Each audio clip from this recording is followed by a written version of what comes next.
tone, but in their hue. Maiden pinks of odor faint, daisies smell less yet most quaint, and sweet time true. Old in nature's children sweet, left for bride and bridegroom's feet, blessing their sense. Not an angel of the air, but melodious or but fair, is absent haunts. The crow, the slanderous cuckoo gnaw, the boding raven nor chaw, nor chattering pie, shall from a bright house perch or sing, or with many discord bring, but from it fly, but from it fly.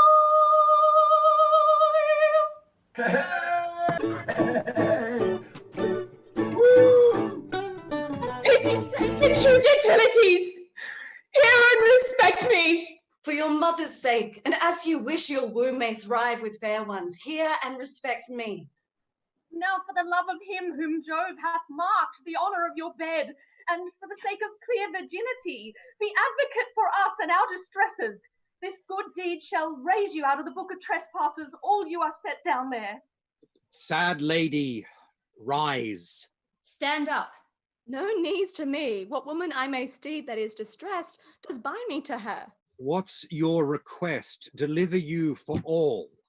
We are three queens, whose sovereigns fell before the wrath of cruel Creon, who endured the beaks of ravens, talons of the kites, and pecks of crows in the foul fields of Thebes. He will not suffer us to burn their bones, to earn their ashes, nor to take the fence of mortal loathsomeness from the blessed eye of holy Phoebus, but infects the winds with the stench of our slain lords. Oh, pity, Duke! Thou purger of the earth, draw thy feared sword that does good turn to the world. Give us the bones of our dead kings, that we may chapel them. Pray you kneel not. I was transported with your speech and suffered your knees to wrong themselves. I have heard the fortunes of your dead lords, which gives me such lamenting as wakes my vengeance and revenge for 'em. King Capaneus was your lord. The day that he should marry you at such a season as now it is with me. I met your groom by Mars' altar, and you were that time fair, not Juno's mantle fairer than your tresses, nor in more bounty spread her. Your wheaten wreath was then not threshed nor blasted. Fortune at you dimpled her cheek with smiles. Hercules, our kinsman, then weaker than your eyes, laid by his club. He tumbled down upon his Nemean hide and swore his sinews thawed. O grief and time, fearful consumers, you will all devour. Oh, I hope some god hath put his mercy in your manhood, whereto he'll infuse power and press you forth our undertaker. But no knees, none, widow. Unto the helmeted Bellona use them and pray for me, your soldier, troubled I am. Honoured Hippolyta, most dreaded Amazonian, that has slain the scythe-tusked boar, that with thy arm, so strong as it is white, wast near to make the male to thy sex captive. But that this, thy lord, born to uphold creation in that honour, first nature styled it in, shrunk thee into the bound thou wast overflowing, at once subduing thy force and thy affection. Soldieress, that equally canst poise sternness with pity, whom now I know had much more power on him than ever he had on thee, who is a servant for the tenor of thy speech. Dear glass of ladies, bid him that we, whom flaming war doth scorch under the shadow of his sword, may cool us. Require him he advance it o'er our heads, Speak it in a woman's key, like such a woman as any of us three. Weep ere you fail. Lend us a knee, but touch the ground for us no longer time than a dove's motion when the head's plucked off. Tell him what you would do. Sad lady, say no more.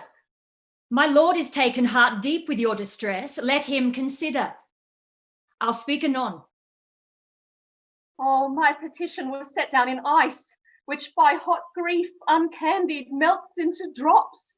So sorrow, wanting form, is pressed with deeper matter. Pray stand up. Your grief is written in your cheek. Oh, woe! You cannot read it there. There through my tears, like wrinkled pebbles in a glassy stream, you may behold them. Lady, lady, alack! He that will know all the treasure of the earth must know the centre too. He that will fish for my least minnow, let him lead his line to catch one at my heart. Oh, pardon me. Extremity that sharpens sundry wits makes me a fool. Pray you say nothing. Pray you. Who cannot feel nor see the rain, being in it knows neither wet nor dry. But alas, being a natural sister of our sex, your sorrow beats so ardently upon me, it shall make a counter-reflect against my brother's heart, and warm it to some pity, though it were made from stone. Pray, have good comfort. Forward to the temple. Leave not out a jot of the sacred ceremony. Think, dear Duke, think what beds our slain kings have. What griefs our beds that our dear lords have none. None fit for the dead. Human grace affords them dust and shadow. But our lords lie blistering for the visitating sun, and were good kings when living. It is true, and I will give you comfort.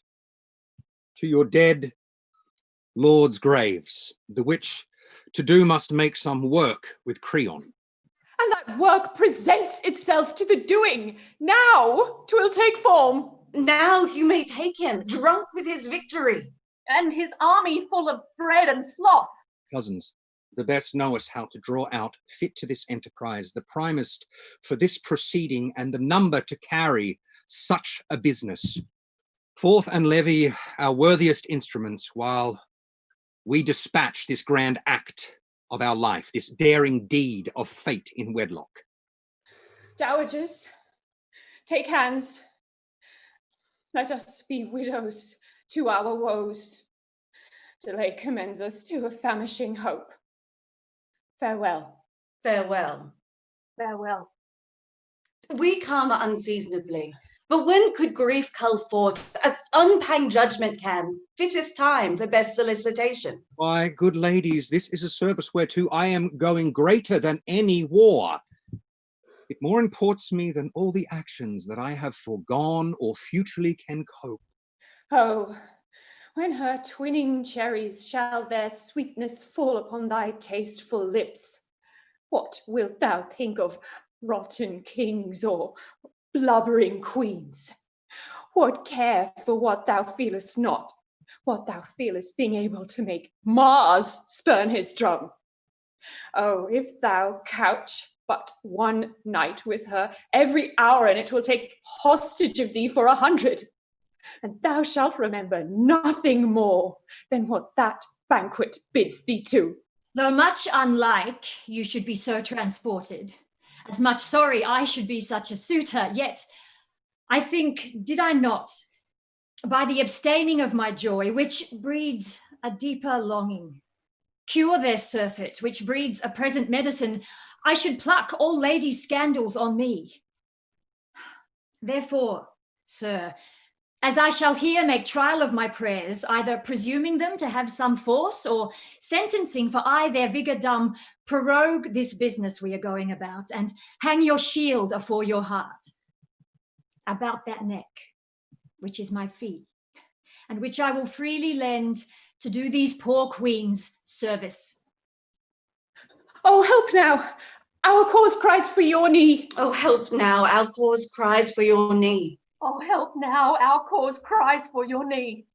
If you grant not my sister her petition in that force, with the celerity and nature which she makes it in, from henceforth I'll dare not to ask you anything, or be so hardy ever to take a husband. Pray, stand up. I am entreating of myself to do that which you kneel to have me. Spiritus, lead on the bride. Get you and pray the gods for success and return. Omit not anything in the pretended celebration. Queens, follow your soldier. Since that our theme is haste, I stamp this kiss upon thy current lip. Sweet, keep it as my token. Set you forward, for I will see you gone.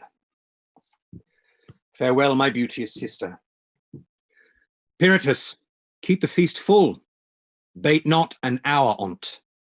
I'll follow you at heels. The feast solemnity shall want till your return. Cousin, I charge you, budge not from Athens. We shall be returning ere you can end this feast, of which I pray you make no abatement. Once more, farewell all. Thus dost thou still make good the deed of the world. And earns a deity equal with Mars. If not above him, for thou, being but mortal, makest affections bend to godlike honours.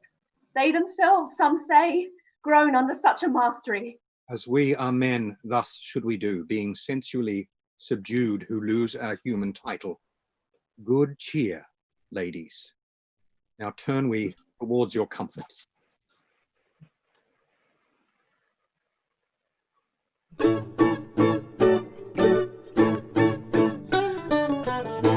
Palamon, dearer in love than blood, and our prime cousin, yet unhardened in the crimes of nature, let us leave the city, Thebes, and the temptings in it before we further sully our gloss of youth. Your advice is cried up with example. What strange ruins since first we went to school may we perceive walking in Thebes, scars and bare weeds. How dangerous if we will keep our honours. It is for our residing, where every evil hath a good colour, where every seeming good's a certain evil. 'Tis in our power. Unless we fear that apes can tutor us to be masters of our manners, what need I affect another's gate, which is not catching where there is faith? Why am I bound by any generous bond to follow him follows his tailor, haply so along, until the followed make pursuit? Or let him know why mine own barber is unblessed, with him my porchin too, for 'tis not scissored just to a favourite's glass. What canon is there that does command my rapier from my hip to dangle it in my hand, or go tiptoe before the street be foul? Either I am a forehorse in the team, or I am none that draw in the sequent trace. These poor slight sores need not a plantain, that which rips my bosom almost to the heart. Our uncle, Creon.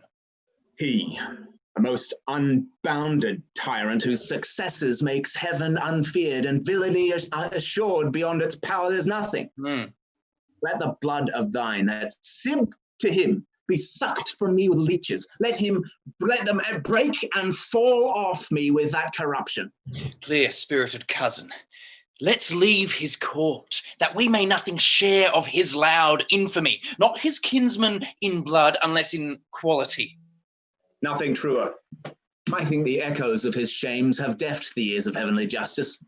Widows' cries descend again into their throats and have not due audience of the gods. Valerius! What ho, Valerius? Come, sir, what do you have to say?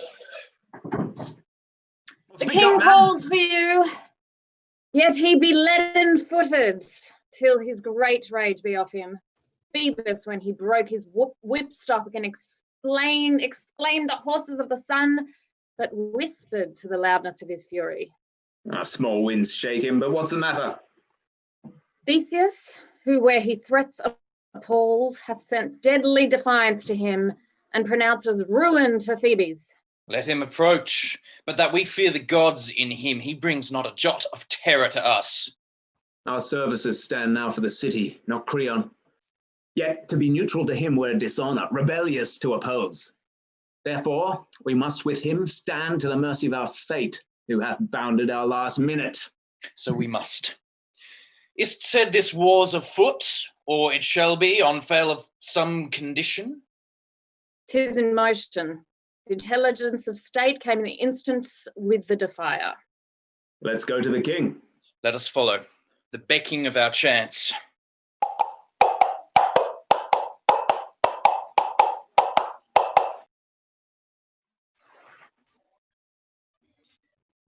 No further. Sir, farewell.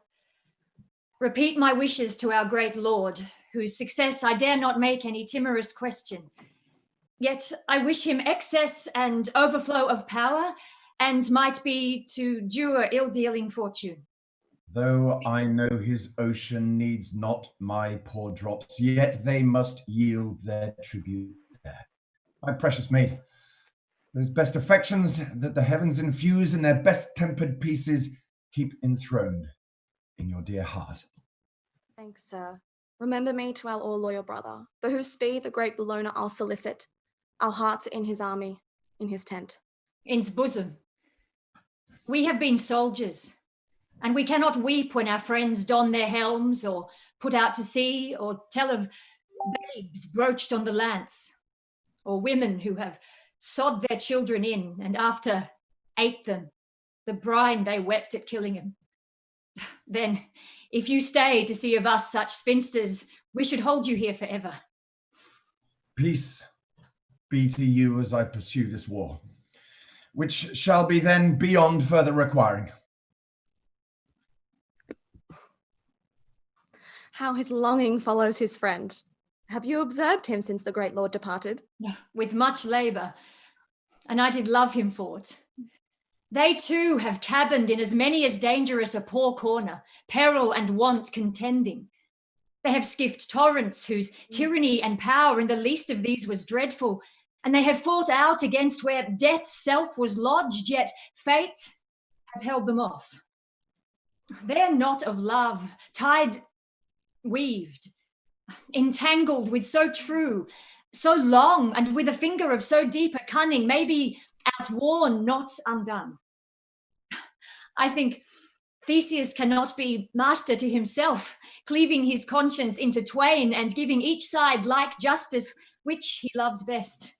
Doubtless there is a best, and reason has no manners to say it is not you. I was acquainted once with a time when I enjoyed a playfellow. You were at the wars when she was the grave enriched, who made too proud the bed, took leave o'er the moon, which she then pale looked parting, when our count was each 11. 'Twas Flavina. Yes. You talk of Pyratus's and Theseus's love. Theirs has more ground and more maturely seasoned, more buckled with strong judgment, and their needs, one of the other, may be seed to water their entangled roots of love. But I, and she I say I spoke of, were things innocent, loved for we did, and like the elements that know not what nor why, yet do affect rare issues upon their operance, our souls did to one another. What she liked was then of me approved, what not condemned, no arraignment. The flower that I would pluck and put between my breasts, oh then but beginning to swell about the blossom, she would long till she had such another, and commit it to the light cradle where, phoenix-like they died in perfume. On my head no toy, but was her pattern, her affections, pretty though happily and careless were, I followed for my most serious decking. Had mine ear stolen a new sound in the air, at the adventure hummed one from musical coinage? Why, it was a note whereupon her spirits would sojourn, rather dwell on, and sing it in her slumbers. This rehearsal, which fury innocent, what's well comes in like all importance bastard, has this end, that the true love between maid and maid may be more than sex individual. You are out of breath. And this high-speeded pace is but to say that you will never, like the maid Flavina, love any that's called man. I am sure I shall not. Oh, now alack, weak sister, I must no more believe thee in this point, though in it I know thou dost believe thyself, than I would trust a sickly appetite that loathes even as it longs. But sure, my sister, if I were ripe for your persuasion, you had done enough to shake me from the arm of the all-noble Theseus, for whose fortunes I will now in and kneel. With great assurance that we, more than his Pyratus, possess the high chambers of his heart. I am not against your faith, yet I continue mine. Ah.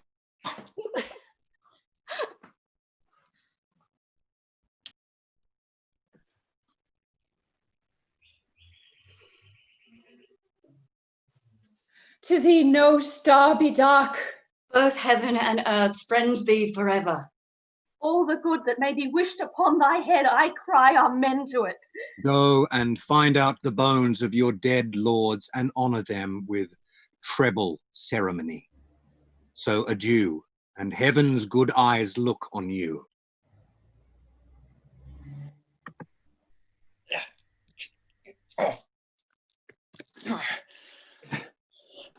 What? Get in here, go! Go! What those?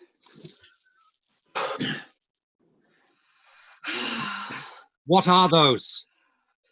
Men of great quality, as may be judged by their appointment. Nephews to the king.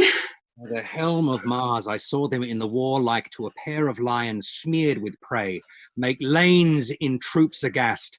I fixed my note constantly on them, for they were a mark worth a god's view. They are called Arcite and Palamon. Right, those. They are not dead?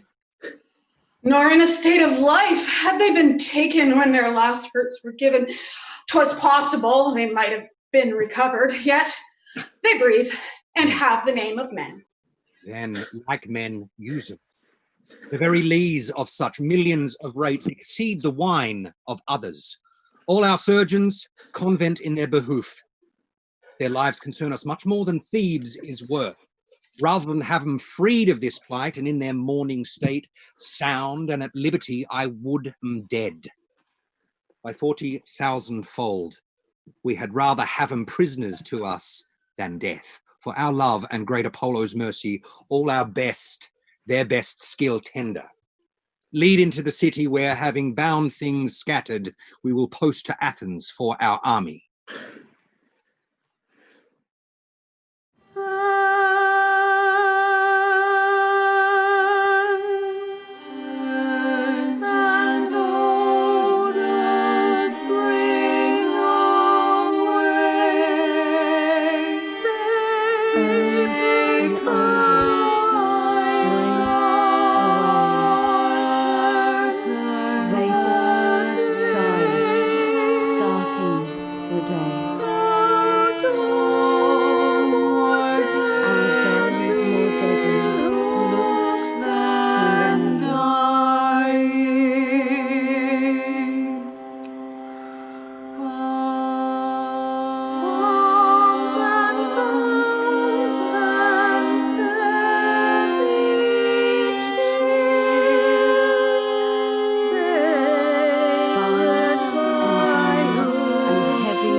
This funeral's grave.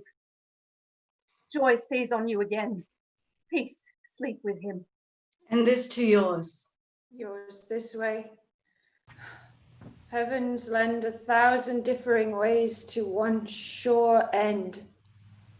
This world's a city full of straying streets, and death the marketplace where each one meets. I may depart with little while I live, something I may cast to you. Not much. Alas, the prison I keep, though it be for great ones, yet they seldom come. Before one salmon you shall take a number of minnows. I am given out to be better line than it can appear to me. Report is a true speaker. I would I were really that I am delivered to be. Marry what I have, be it what it will. I will assure upon my daughter at the day of my death. Sir, I demand no more than your offer, and I will estate your daughter in what I have promised. Well, we will talk more of this when the solemnity is past. But have you a full promise of her? When that shall be seen, I tender my consent. I have, sir. Here she comes. Ah! Your friend and I have chanced to name you here upon the old business. But no more of that now. So soon as the court hurry is over, we will have an end of it. In the meantime, look tenderly to the two prisoners. I can tell you, they are princes. These strewings are for their chamber. 'Tis pity they are in prison, and 'tis pity they should be out. I do think they have patience to make any adversity ashamed. The prison itself is proud of them, and they have all the world in their chamber. They are famed to be a pair of absolute men. By my troth, I think fame but stammers them. They stand a grise above the reach of report. I heard them reported in the battle to be the only doers. Nay, most likely, for they are noble sufferers. I marvel how they would have looked had they been victors, that with such a constant nobility enforce a freedom out of bondage, making misery their mirth and affliction a toy to jest at. Do they so? It seems to me they have no more sense of their captivity than I of ruling Athens. Where they eat well, look merrily, discourse of many things, but nothing of their own restraints and disasters. Oh, yet sometimes a divided sigh, martyred as 'twere in the deliverance, will break from one of them, when the other presently gives it so sweet a rebuke that I could wish myself a sigh to be so cheered, or at least a sire to be comforted. I never saw him. The Duke himself came privately in the night, and so did they. What the reason of it is, I know not. Look yonder. There they are. That's Arcite looks out. No, sir, no. That's Palamon. Arcite is the lower of the twain. You may perceive a part of him. Go to. Leave your pointing. They would not make us their object. Out of their sight. It is a holiday to look on them. Lord, the difference of men.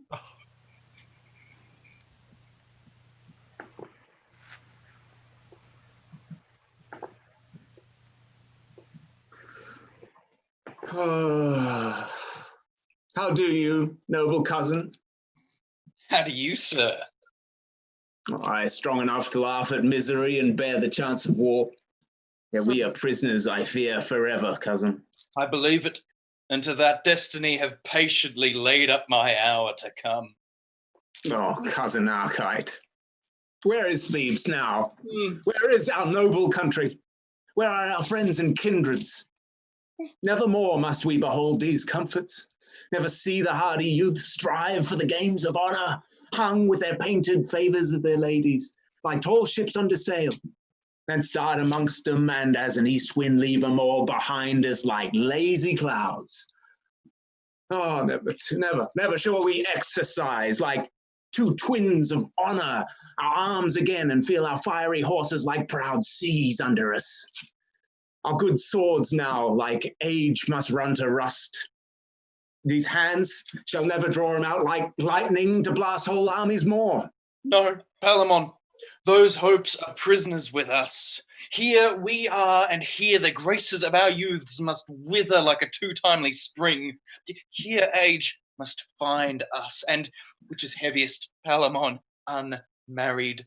The graces of a loving wife, loaden with kisses, armed with 1,000 cupids, shall never clasp our necks. No issue know us, no figures of ourselves shall we e'er see to glad our age. This is all our world. We shall know nothing here but one another. Hear nothing but the clock that tells our war. The vine shall grow, but we shall never see it. Summer shall come, and with her all delights, but dead, cold winter must inhabit here still. 'Tis too true, Arcite. We shall die, which is the course of honour, lastly, children of grief and ignorance. Yet, cousin, even from the bottom of these miseries, from all that fortune can inflict upon us, I see two comforts rising, two near blessings. Whilst Palamon is with me, let me perish if I think this our prison.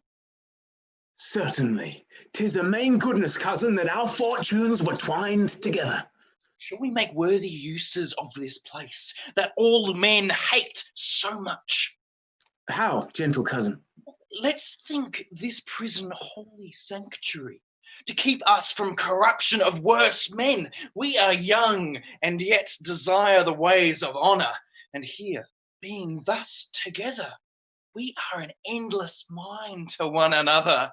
We are one another's wife, ever beginning of love. We are father, friends, acquaintance. We are in one another. Families. I am your heir and you are mine. This place is our inheritance. No hard oppressor dare take this from us. Here, with a little patience, we shall live long and loving. No surfeits seek us. The hand of war hurts none here, nor the seas swallow their youth. Were we at liberty, a wife might part us lawfully, or business quarrels consume us. Envy of ill men crave our acquaintance. I might sicken, cousin, where you should never know it, and so perish without your noble hand to close mine eyes. It's to the gods 1,000 chances, were we from hence would sever us. Oh, you have made me, I thank you, cousin Arcite, almost wanton with my captivity. What a misery it is to live abroad or anywhere. Just like a beast, methinks. I mean, what had we been? Old in the court of Creon, where sin is justice, lust and ignorance the virtues of the great ones? Cousin Arcite, had not the loving gods found this place for us, we had died as they do, ill old men, unwept, and had their epitaphs the people's curses. Shall I say more? I would hear you still. You shall. I mean, is there any record of any two that loved better than we do, Arcite? There cannot be. I don't think it possible our friendship should ever leave us. Till our deaths, it cannot. And after death, our spirits shall be led to those that love eternally. Speak on, sir. The garden is a world of pleasures, isn't it? What flower is this?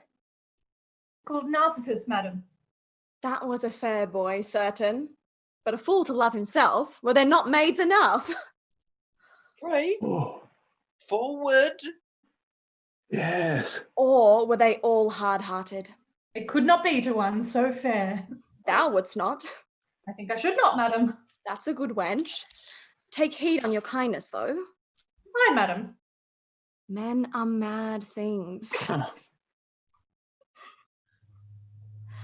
Will you go forward, cousin? Canst thou not work such flowers in silk, wench? Yes. I'll have a gown full of them, and of these. This is a pretty colour. Wilt that not do rarely upon a skirt, wench? Dainty, madam. Cousin, how do you, sir? Why, Palamon! Never till now I was in prison, Arcite. Why, what's the matter, man?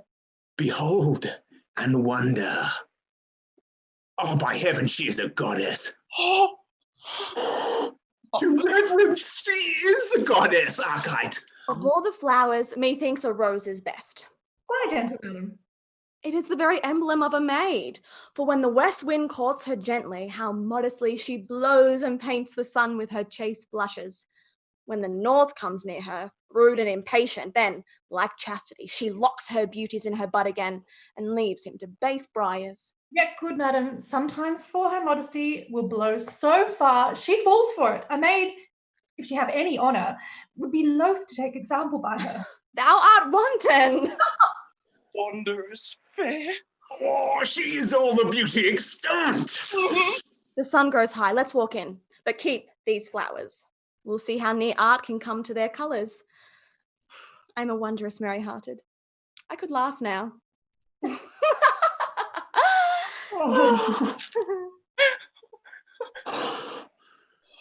I could lie down, I'm sure. Oh, and take one with you. Oh, that's as we bargained, madam. Well, agreed then.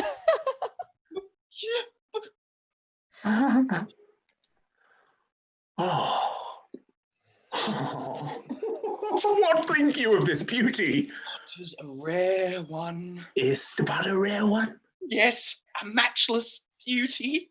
Might not a man well lose himself and love her? I cannot tell what you have done. I have beshrew mine eyes for it. Now I feel my shackles. You love her, then? Who would not? And desire her? Before my liberty. I saw her first. That's nothing. But it shall be. I saw her too. Yeah, but you shall not love her. I will not, as you do, to worship her, as she is heavenly and a blessed goddess. I love her as a woman, to enjoy her, so both may love. You shall not love at all. Not love at all? Who shall deny me? I that saw her first, and I that took possession first with mine eye of all those beauties in her revealed to mankind. If thou lovest her, or entertainst a hope to blast my wishes, thou art a traitor, Arcite, and a fellow false as thy to title her. Friendship, blood, and all the ties between us, I disclaim if thou once think upon her. Yes, I love her. And if the lives of all my name lay on it, I must do so. I love her with my soul. If that will lose you, farewell, Palamon. I say again, I love, and in loving her, maintain I am as worthy and as free a lover, and have just a title to her beauty as any Palamon, or any living that is a man's son. Have I called thee friend? Yes, and have found me so. Why are you moved thus? Let me deal coldly with you. Am not I part of your blood, part of your soul? You have told me that I was Palamon and you were Arcite. Yes.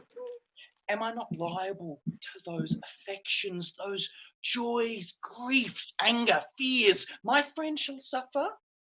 You may be. Why then would you deal so cunningly, so strangely, so unlike a noble kinsman, to love alone? Speak truly, do you think me unworthy of her sight? No, but unjust if thou pursue that sight. Because another first sees the enemy, shall I stand still and let mine honour down and never charge? Yes, if he be but one. But say that one had rather combat me. Well, let that one say so, and use thy freedom. Else, if thou pursuest her, be as that cursed man that hates his country, a branded villain. You are mad. I must be, till thou art worthy, Arcite. It concerns me, and it is this madness, if I hazard thee and take thy life, I deal but truly. Fie, sir, you play the child extremely well. Love her, I must, I ought to do so, and I dare. And all this justly. That now. Well, thy false self and thy friend had but this fortune to be 1 hour at liberty and grasp our good swords in our hands, I would quickly teach thee what were a filch affection from another. Thou darest not, fool, thou canst not, thou art feeble. Put my head out, I'll throw my body out and leap the garden when I see her next, and pitch between her arms. Yeah. No more, the keeper's coming. I shall live to knock thy brains out with my shackles. By your leave, gentlemen. Lord Arcite, you must presently to the Duke. The cause I know not yet. I am ready, keeper. Prince Palamon, I must a while bereave you of your fair cousin's company. Have fun, Palamon. Think of me. But what? Why is he sent for?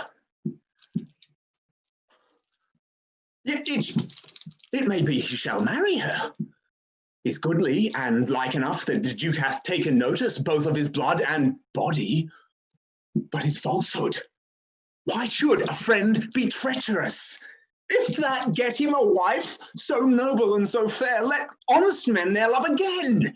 Once more I would see this fair one, blessed garden and fruit and flowers, more blessed than still blossom as her bright eye shines on you. How I would spread and fling my wanton arms at her window. I would bring her fruit fit for the gods to feed on. And if she that be not heavenly, I would make her so near the gods in nature that they should fear her. Oh. Oh.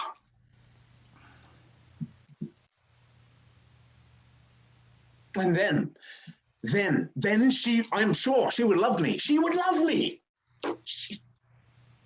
How now, jailer, keeper, where's Arcite? Banish it.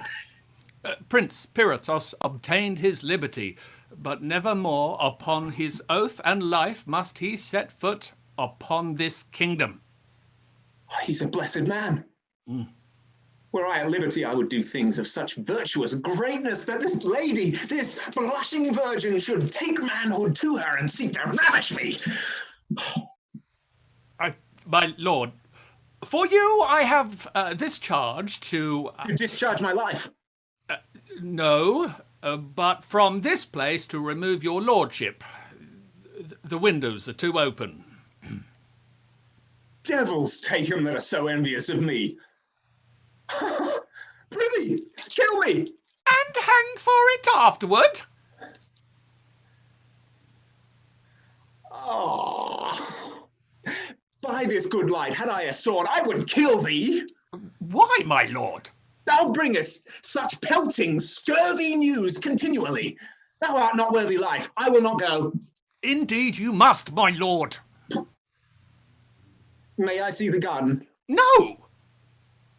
Then I am resolved. I will not go. I must constrain you then, and for you are dangerous, I'll clap more irons on you. Do, good keeper. I'll shake 'em so, you shall not sleep. I'll make you a new marks. Must I go? There is no remedy. Farewell, kind window. May rude winds never hurt thee. Oh, my lady, if ever thou hast felt what sorrow was, dream how I suffer. Come, now bury me.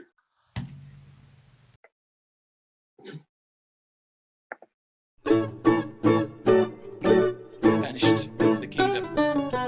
'Tis a benefit, a mercy I must thank him for, but banished the free enjoying of that face I die for. Oh, 'twas a studied punishment, a death beyond imagination. Palamon, thou hast the start. Now thou shalt stay and see her bright eyes break each morning against thy window. Oh, good gods, what happiness has Palamon! 20 to 1, he'll come to speak to her, and if she be as gentle as she's fair, I know she's his. I'll not leave the kingdom. If I go, he has her.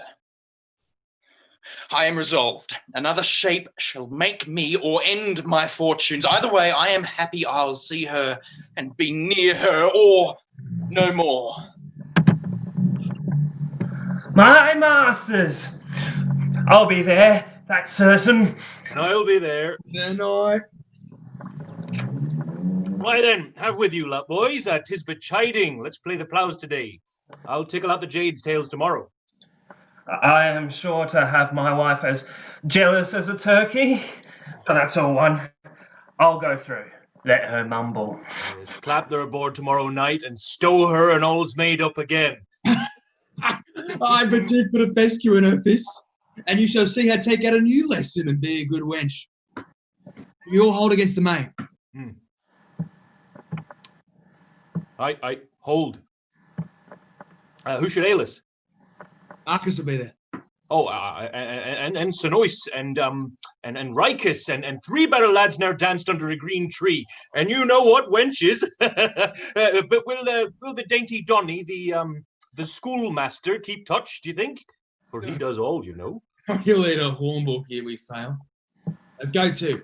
The matter's far too driven between him and the tanner's daughter to let slip now. And she must see the Duke. She must dance too. Shall we be lusty then? All the boys in Athens blow wind in their breeches-ons, and here I'll be, and there I'll be, and for our town, and here again, and there again. Oh, boys, hey for the weavers! This must be done in the woods. Randy? By any means. Our thing of learning says so, where he himself would edify the Duke most parlously on our behalf. He's excellent in the woods. Brings him to the plains. His learning makes no cry. We'll see the sports, then every man's to tackle. And, good companions, let's rehearse by any means before the lady see us, and do sweetly. God knows what may come of it. Well, content. The sports once ended, we'll perform. Away, boys, hold. By your leaves, honest friends, pray you, whither go you? Whither? What question is that? To the games, my friend. Where were you bred? You know it not? Not far, sir. Are there such games today? Yes, marry, are there? And such as you never saw. The Duke himself will be in attendance there. What pastimes are they? Oh, wrestling and running. Ooh, that's when I go he's along. A pretty fellow. That's when I go along. Oh, not yet, sir. Well, sir, take your own time. Come, boys. My mind misgives me. This fellow has a vengeance trick of the hip. Mark how his body's made for it. I'll be hanged, though, if he dare venture. Hang him, plum porridge. He wrestle. He roast eggs. Come, let's be gone, lads. This is an offered opportunity I durst not wish for. Well have I wrestled. The best men called it excellent, and run swifter than wind upon a field of corn, curling the wealthy ears, never flew. I'll venture, and in some poor disguise be there. Who knows whether my brows may not be girt with garlands and happiness? Prefer me to a place where I may ever dwell in sight of her.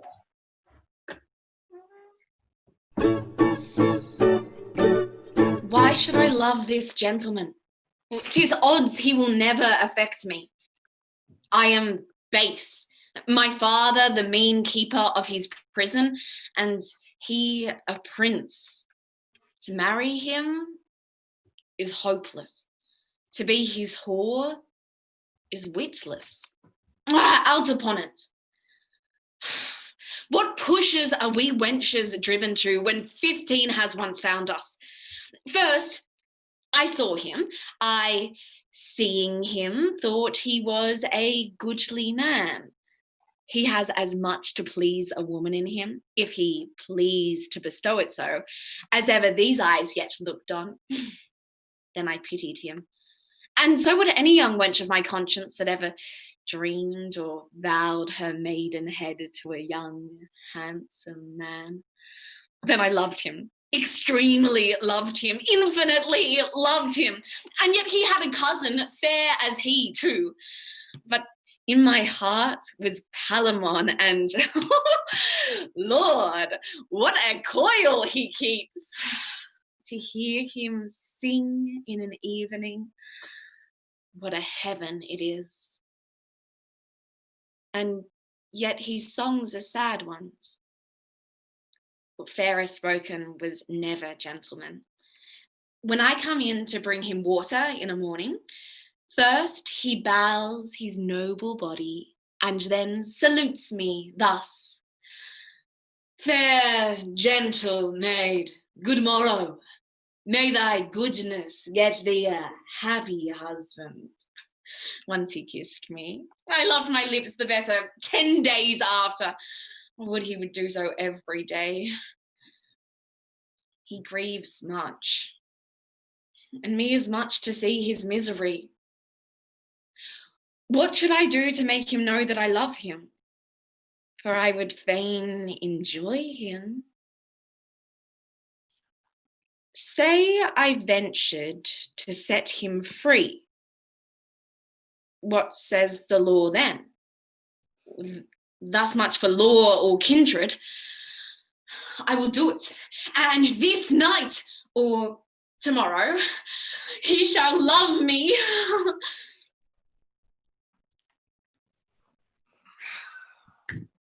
You have done worthily. I have not seen since Hercules a man of tougher sinews.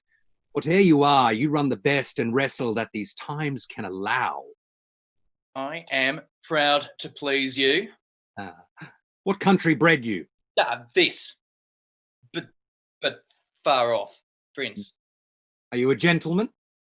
My father said so, and to those gentle uses gave me life. Are you his heir? His youngest, sir. Your father sure is a happy sire, then. What proves you? Oh, a little of all noble qualities. I dare not praise my feat in horsemanship, yet they that knew me would say it was my best piece. Last and greatest, I would be thought. Soldier. You are perfect. On my soul, a proper man. He is so. How do you like him, lady? I admire him. I have not seen so young a man so noble, if he speak true of his sort.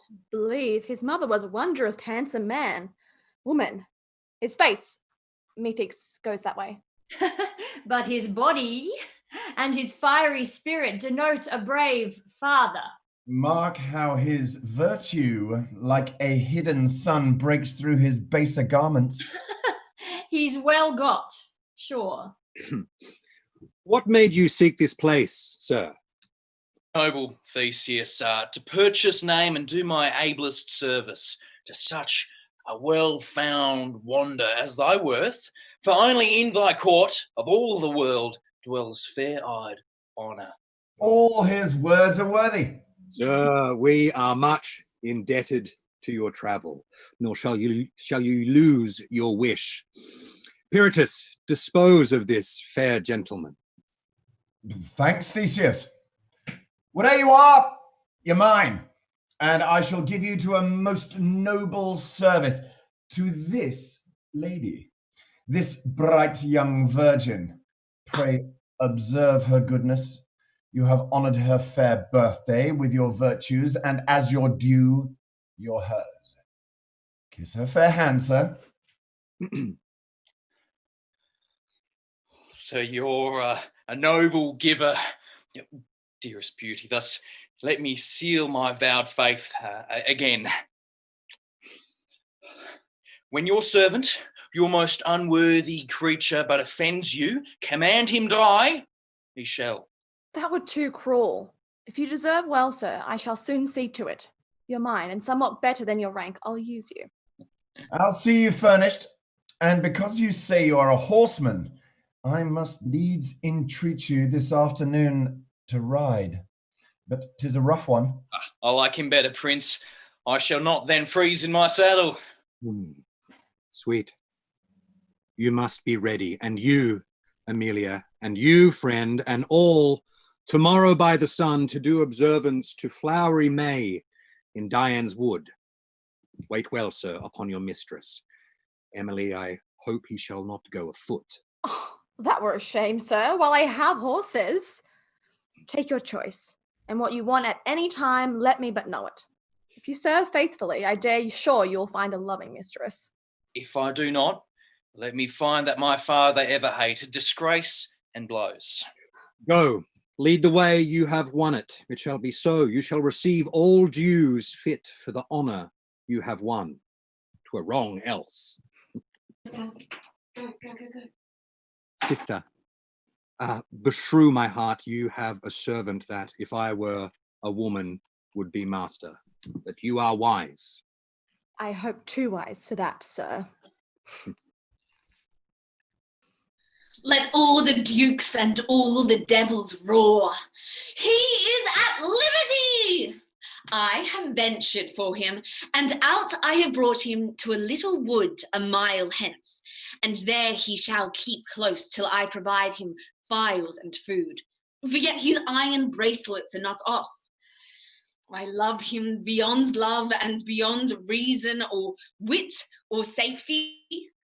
I have made him know it. I cannot! I am desperate! If the law finds me and then condemn me for it, some wenches, some honest-hearted maids will sing my dirge and tell to memory my death was noble, dying almost a martyr. That way he purposes, I purposes my way too. Sure, he cannot be so unmanly as to leave me here. If he do, maids will not so easily trust men again. And yet he has not thanked me for what I have done. No, nor so much as kissed me, and that methinks is not so well. Yet I hope when he considers more, this love of mine will take more root within him. By him, like a shadow, I'll ever dwell. Within this hour, the hubbub will be all o'er the prison. I am then kissing the man they look for. Farewell, father. Get many more such prisoners and such daughters, and shortly you may keep yourself. Now, to him. Oh, Queen Amelia, fresher than May, sweeter than her gold buttons of the boughs, O jewel of the wood of the world. She takes strong note of me, hath made me near her this beauteous morn. The primpst of all the year presents me with a brace of horses. Two such steeds might well be by a pair of kings backed. Oh, poor cousin Palamon, poor prisoner, thou so little dream'st upon my fortune that thou think'st thyself the happier thing. But if thou knew'st my mistress breathed on me, and that I earned her language, lived in her eye, oh, coz, what passion would enclose thee? Traitor kinsman, shouldst thou perceive my passion if these signs of imprisonment were off me?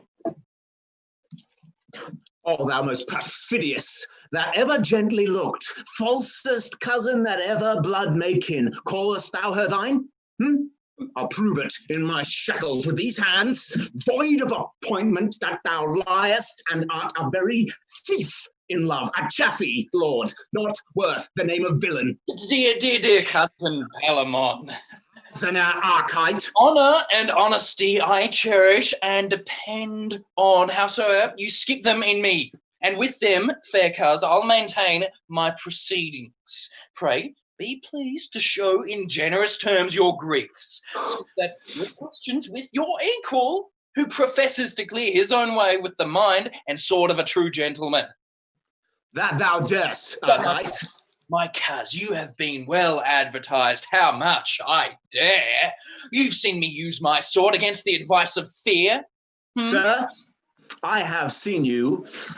You move in such a place well, might justify your manhood. You were called a good knight and bold, but the whole week's not fair if any day it rain.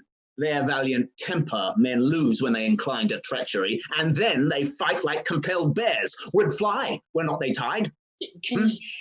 You might as well speak this and act it in your glass as to his ear, which now disdains you.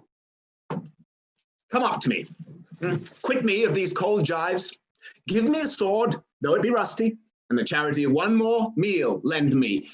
Come then before me, a good sword in thy hand, and do but say that Emily is thine. I will forgive the trespass thou hast done me. Yea, my life, if then thou carry it. Be content. I will be here with wholesome viands. These impediments will I file off. You shall have garments and perfumes to kill the smell of the prison, but thinkst not Amelia is yours. You hear the horns? Give me your hand. Farewell. I'll bring you every needful thing. I pray you take comfort and be strong. Pray hold your promise and do the deed with a bent brow. 'Tis most certain you love me not. Be rough with me and pour this oil out of your language. You have a vantage, Omi, but enjoy it till I may enforce my remedy. Farewell.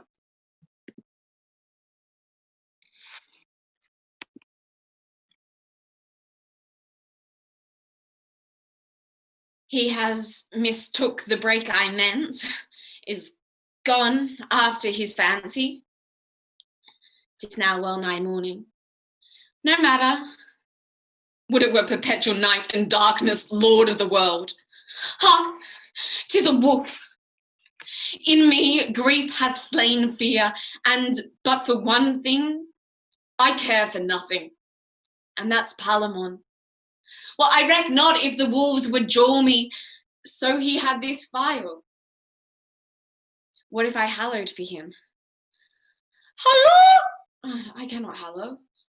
If I whooped, what then? Whoop! If he not answered, I should call a wolf and do him but that service. Well, I have heard strange howls this livelong night. Why may it not be that they have made prey of him? He has no weapons, where he cannot run. The jingling of his gyves might call fell things to listen, who have in them a sense to know a man unarmed and can smell where resistance is. I'll set it down. He's torn to pieces. They howled many together, and then they fed on him. How stand I then? All's charred when he's gone. No, I lie. My father's to be hanged for his escape. Myself to beg, if I prized life so much as to deny my act. But that I would not, should I try death by dozens. I am moped. Food took I none these 2 days, sipped some water. I have not closed mine eyes, save when my lids scoured of their brine. Alas, dissolve my life. Let not my sense unsettle, lest I should drown or stab or hang myself. Oh, state of nature, fail altogether in me since my best props are warped. So which way now? The best way is the next way to a grave. Lo, the moon is down, the crickets chirp, the screech owl calls in the dawn. All offices are done save what I fail him. But the point is this, an end, and that is all.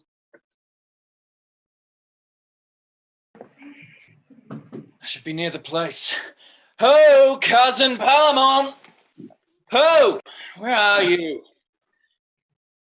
Arcite? Stand not so close, cousin. I can smell you from at least 10 paces.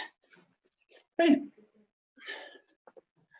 I have brought you food and files. Come forth and fear not. Here's no Theseus. None so honest, Arcite. That's no matter. We'll argue that hereafter. Come, Take courage. You shall not die thus beastly. Here, sir. Drink.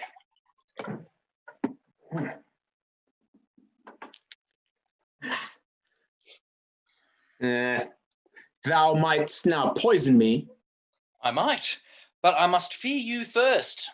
To your health. Well, sir, I'll pledge you. Drink a good hearty draught. It breeds good blood, man. Do not you feel it thaw you? Stay, I'll tell you after a draught or two more. Spare it not, the Duke has more. Eat, now. Yes, yes, yes, yes. Aha.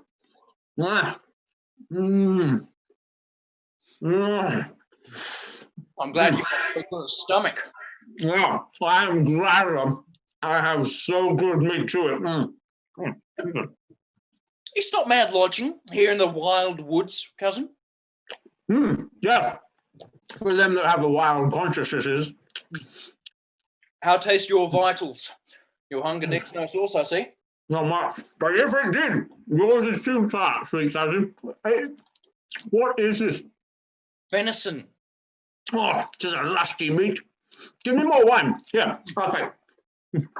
To the wenches we have known in our days. The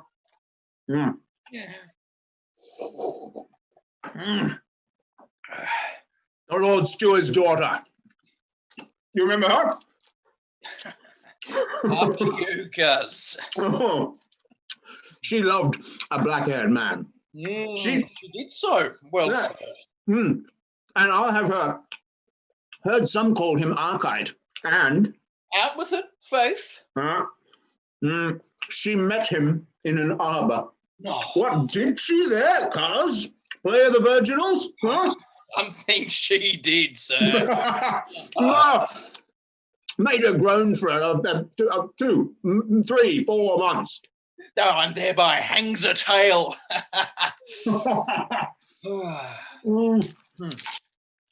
I heard.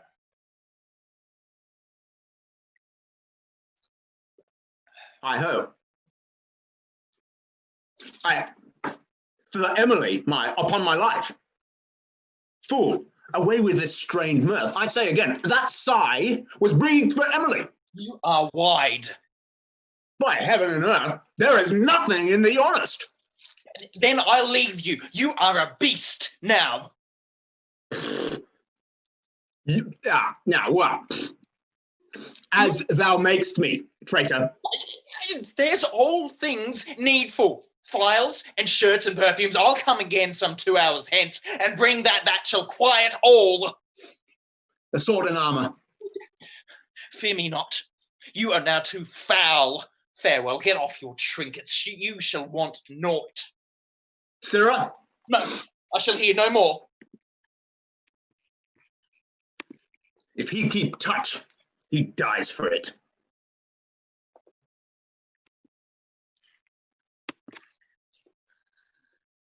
I am very cold.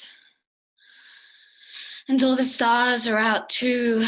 The little stars and all that look like aglets. The sun has seen my folly. Palamon! Alas, no. He's in heaven. Where am I now? Oh, yonder's the sea, and there's a ship. How it tumbles. And there's a rock lying watching underwater.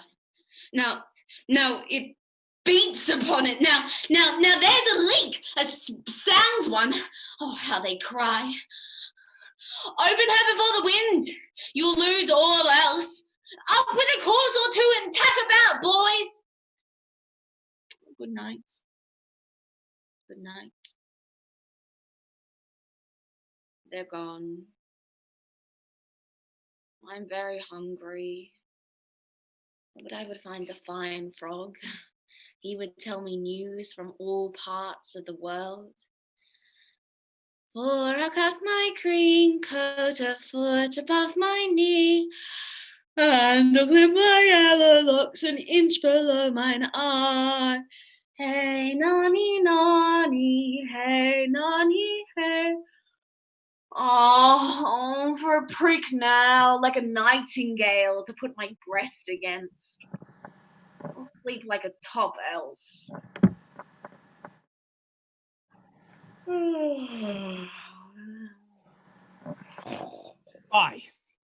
Fie, what tediosity and disinsanity is here among you?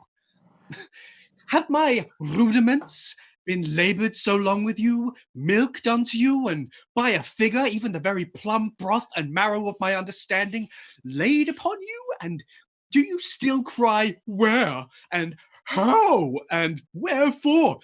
You most coarse-phrased capacities, you gene judgments, have I thus said, let it be, and there let be, and then let be, and no man understands me?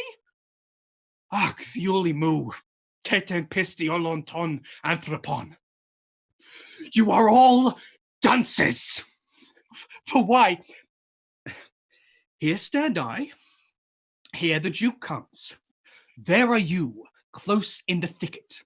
The Duke appears, I meet him, and unto him I utter learned things and many figures. He hears and nods and hums, and then cries, rare, and I go forward. At length I fling my cap up, a mark there. Then do you, as once did Meleager and the boar, break comely out before him like true lovers. Cast yourselves in a body decently and sweetly by a figure.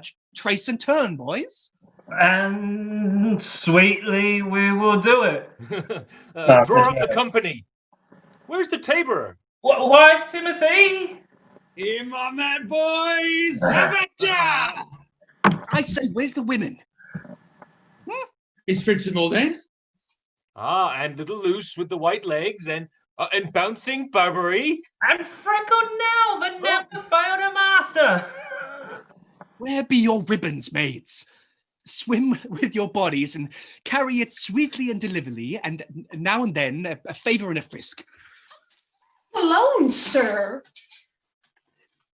Where's the rest of the music? Disperse, as you commanded.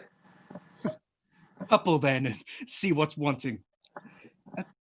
Bavian, my friend, carry your tale without offence or scan to the ladies, and be sure you tumble with audacity and manhood.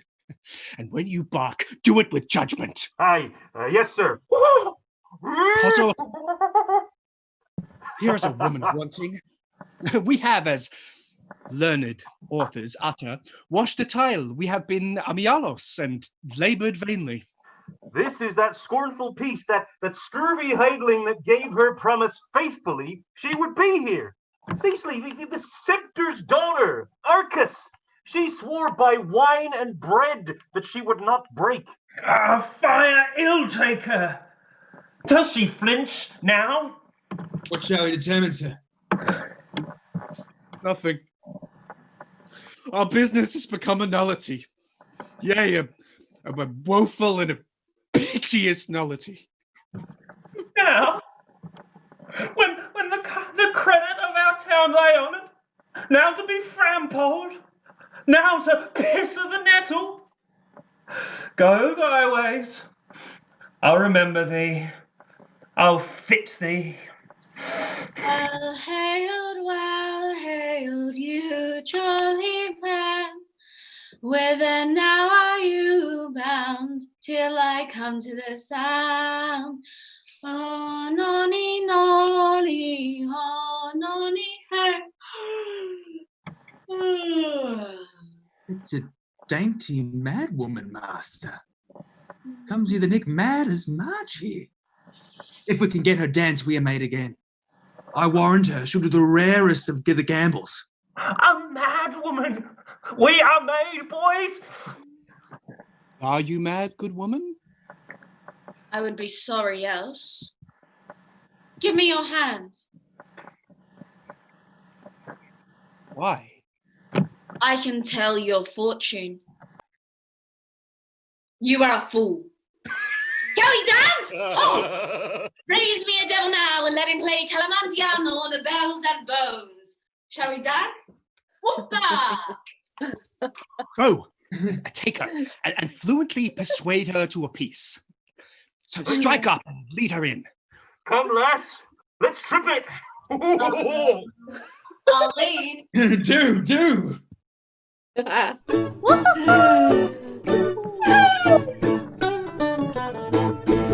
Pallas, inspire me.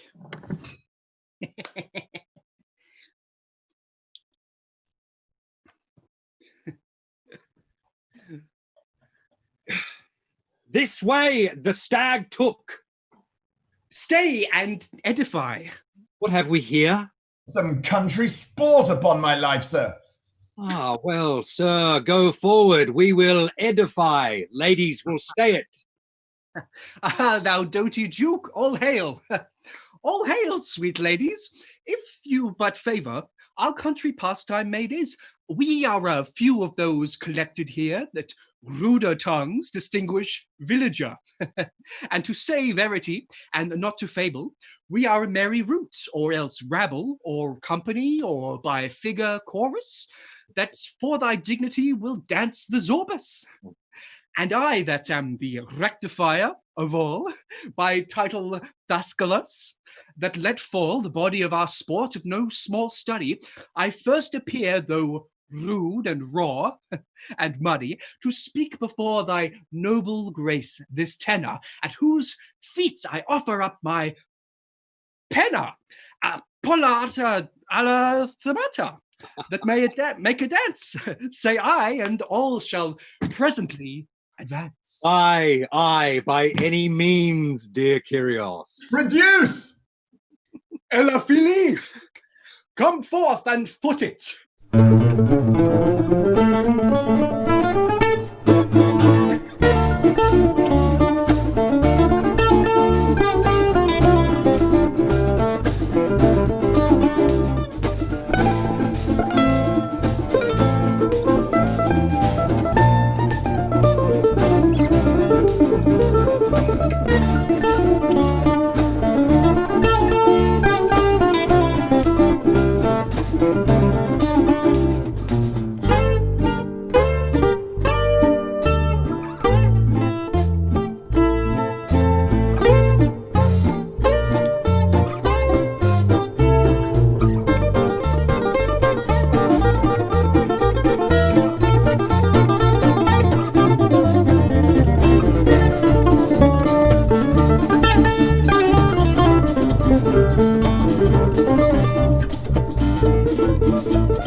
Ladies, if we have been merry and have pleased ye with a derry and a down, say the master's no clown.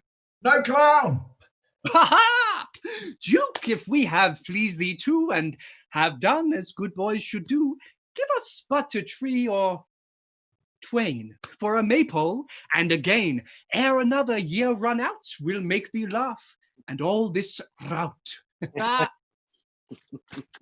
Take 20, Domine. How does my sweetheart? Never so pleased, sir. Was an excellent dance, and for a preface, I never heard a better. Schoolmaster, I thank you. See them all rewarded.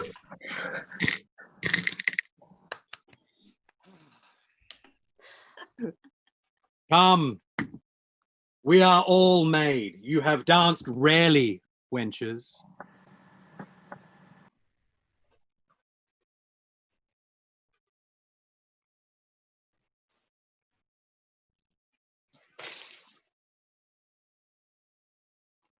About this hour, my cousin gave his faith to visit me again. and with him bring 2 swords and 2 good armors. If he fail, he's neither man nor soldier. When he left me, I did not think a week could have restored my lost strength to me. I was grown so low and crestfallen with my wants. I thank thee, Arcite, thou art yet a fair foe, and I feel myself, with this refreshing, able once again to outdure danger. To delay it longer would make the world think, when it comes to hearing, that I lay fatting like a swine to fight, and not a soldier. Therefore, this blessed morning shall be the last. And that sword he refuses, if it but hold, I kill him with. 'Tis justice. So, love and fortune for me. Oh, good morrow, Arcite. Good morrow, noble kinsman. So I have put you to too much pains, it seems, sir. No more anger. As you love anything that's honourable, we were not bred to talk, men. When we are armed and both upon our guards, then let our fury fly, like meeting of 2 tides, fly strongly from us. And then, to whom the birthright of this beauty truly pertains will be seen, and quickly, yours or mine. Will it please your arm, sir? Or if you feel yourself not fitting yet and furnished with your old strength, I'll stay, cousin, and every day discourse you into health, as I am spared. Arcite, thou art so brave an enemy that no man but thy cousin is fit to kill thee. I am well and lusty. Choose your arms. Choose you, sir. Ah. Wilt thou exceed in all, or dost thou do it to make me spare thee? If you think so, cousin, you are deceived, for, as I am a soldier, I will not spare you. That's well said. You'll find it. Then, as I am an honest man, and love with all the justice of affection, I'll pay thee soundly. This I'll take. That's mine, then. I'll arm you first. Do.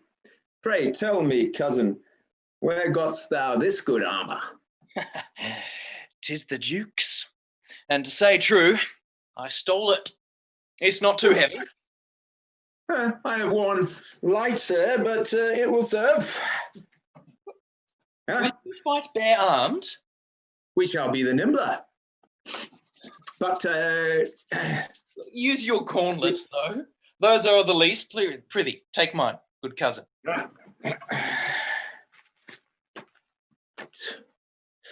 Thank you, Arcite. How do I look? Am I fallen much away? Faith, very little. Love has used you kindly. I'll warrant thee, I'll strike home. Do, and spare not. I'll give you cause, sweet cousin. Now, to you. Methinks this armour's very like that, Arcite, that thou worest that day the 3 kings fell, but lighter.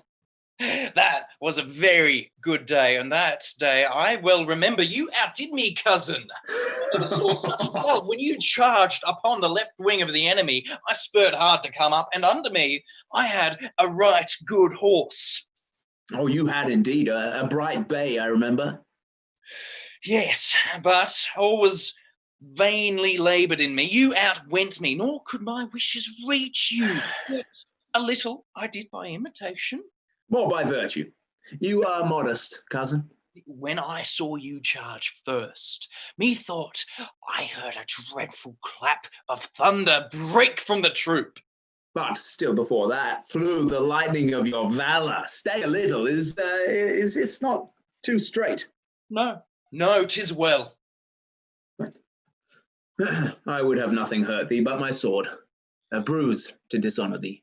Now I am perfect. Stand off then. Take my sword. I thank you. No, you keep it. Your life lies on it. Here's one. If it but hold, I ask no more. For all of my hopes, my cause and honour guard me. And me, my love. Is there aught else to say? This only, and no more. Fight bravely, cousin. Give me thy noble hand. Here, Palamon, this hand shall never more come near thee with such friendship. I commend thee. If I fall, curse me, and say I was a coward, for none but such dare die in these just trials. Once more, farewell, my cousin. Farewell, Arcite.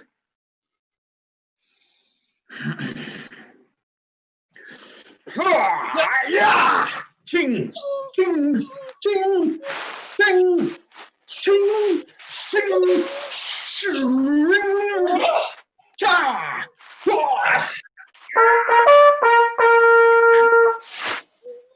Cousin, oh! Our folly has undone us.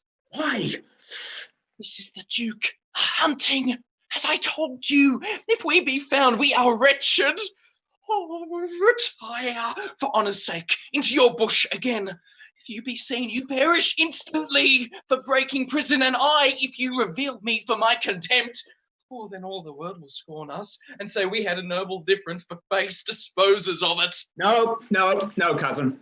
I will be hidden no more, nor put off this great adventure to a second trial. I know your cunning, and I know your cause. He that faints now, shame take him. Put thyself upon thy present guard. You are not mad? I love Amelia, and in that I'll bury thee and all crosses else. Then come, what can come, have at thy life. Ah! Look to thine own life well, Arcite. Ching, ching, ching, ching. Oh, hear that? What ignorant and mad malicious traitors are you that gainst the tenor of my laws are making battle, thus like knights appointed without my leave and officers of arms? By Castor both shall die. Hold thy word, Theseus. We are certainly both traitors, both despisers of thee and of thy goodness. I am Palamon, that cannot love thee, he that broke thy prison. Think well what that deserves. And this is Arcite, a bolder traitor never trod thy ground, a falser ne'er seen friend. This is a man was begged and banished. This is he contemns thee, and what thou dost do. And in this disguise, against thine own edict, follows thy sister, the fortunate bright star, the fair Amelia, whose servant, if there is a right in seeing and first bequeathing of the soul to, justly I am, and, which is more, dares think her his. This treachery, like a most trusty lover, I called him now to answer. If thou beest, as thou art spoken, great and virtuous, a true decider of all injuries, say fight again, and thou shalt see, Theseus, do such a justice thou thyself wilt envy. Then take my life, I'll woo thee to it. Oh, heaven! What more than man is this? I have sworn. We seek not thy breath of mercy, Theseus. Ask that lady why she is fair and why her eyes command me stay here to love her. And if she say traitor, I am a villain fit to lie unburied. Well, and what say he? What, will you die together in this one instant? Certainly. More? Oh, only a little let him fall before us, that we may tell our souls he shall not have her. I grant their wish, for to say true, your cousin has 10 times more offended, for I gave him more mercy than you found, sir, your offences being no more than his. None here speak 'em, for ere the sun set, both shall sleep forever. Alas, the pity! Now or never, sister! Speak, not to be denied. That face of yours will bear the curses of after ages for these lost cousins. In my face, dear sister, I find no anger to him, nor no ruin. The misadventure of their own eyes kill him. Yet that I will be woman and have pity. My knees shall grow to the ground, but I'll get mercy. Help me, sister. In a deed so virtuous, the powers of all women will be with us. Most royal brother. Sir, by our tie of marriage. By your own spotless honour. By that faith. By that fair hand and that honest heart you gave me. By that you would have pity in another, by your own virtues infinite. By valour. By all the chaste knights, if I have ever pleased you. These are strange conjurings. Nay, then I'll in too. By all our friendship, sir, by all our dangers, by all you love most, wars and this sweet lady. By that you would have trembled to deny a blushing maid. By your own eyes. By strength in which you swore I went beyond all woman, even beyond all men, and yet I yielded. Theseus. To crown all this, by your most noble soul, which cannot want due mercy, I beg first. Next, hear my prayers. Last, let me entreat, sir. For mercy! Mercy! Mercy on these princes! You make my faith real. Say I felt compassion to them both, how would you place it? Upon their lives, but with their banishment. Can these two live and have the agony of love about them and not kill one another? Every day they'd fight about you, hourly bring your honour in public question with their swords. Be wise then, and here forget 'em. I have said they die. Better they fall by the law than one another. Brother, I have another oath against yours, of more authority, and I'm sure more love, not made in passion neither, but in good heed. What is it, sister? Urge it home, dear lady. That you would ne'er deny me anything fit for my most modest suit and your free granting. I tie you to your word now. If you fail in it, think how you would maim your honour. For now I am set a-begging, sir. I am deaf to all but your compassion. How lives might breed the ruin of my name. Opinion! Shall anything that loves me perish for me? That were a cruel wisdom. Do men prune straight young boughs that blush the thousand blossoms because they may be rotten? Oh, Duke Theseus, the goodly mothers that have groaned for these, and all the longing maids that ever loved, if your vow stand, shall curse me and my beauty in their funeral song for these two cousins, despise my cruelty and cry woe for me, till I am nothing but the scorn of women. For heaven's sakes, just save their lives and banish them. What conditions?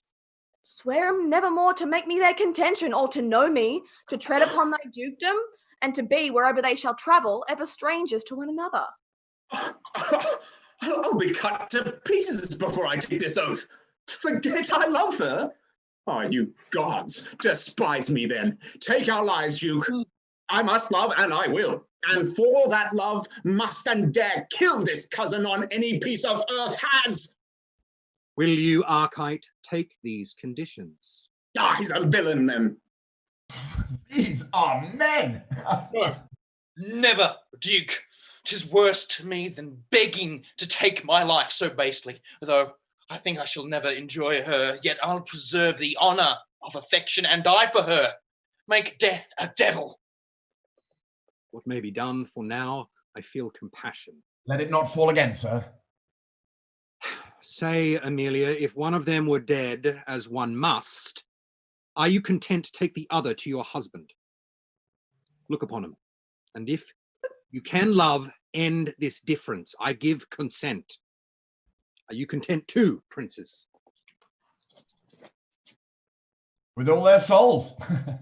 With all our souls, With indeed. all our souls. Yep. That she refuses must die then. Any death thou canst invent, Duke. Duke. If I fall from that mouth, I fall with favour, and lovers yet unborn shall bless my ashes. If she refuse me, yet my grave will wedge me and soldiers sing in my epitaph. Make a choice then. I cannot, sir. They are both too excellent. For me, a hair shall ne'er fall off these men. What will become of them? Thus I ordain it, and by mine honour once again it stands, or both shall die. Within this month appear again in this place, in which I'll plant a pyramid. And whether before us that are here can force his cousin by fair and knightly strength to touch the pillar, he shall enjoy her. The other lose his head and all his friends, nor shall he grudge to fall, nor think he dies with interest in this lady. Will this content you? Yes. Here, cousin Arcite, I am friends again till that hour. I embrace you. Are you content, sister? Yes, I must, sir, else both miscarry. Come. Shake hands again then, and take heed. As you are gentlemen, this quarrel sleep till the hour prefixed, and hold your course. We dare not fail thee, Theseus. Come. I'll give you now usage like to princes and to friends. When you return, who wins, I'll settle here. Who loses, yet I'll weep upon his bier.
Heard you no more.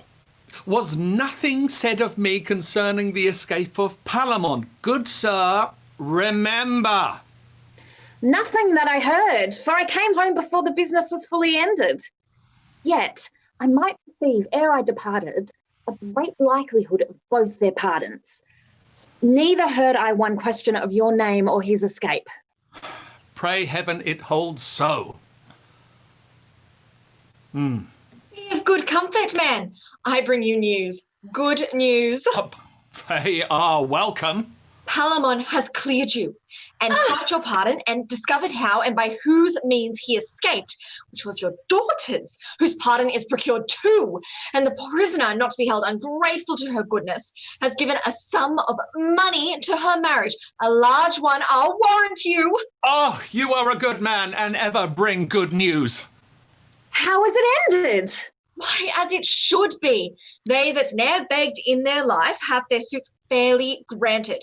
The prisoners have their lives. I knew it would be so. But there be new conditions, which you'll hear of at a better time. I hope they are good.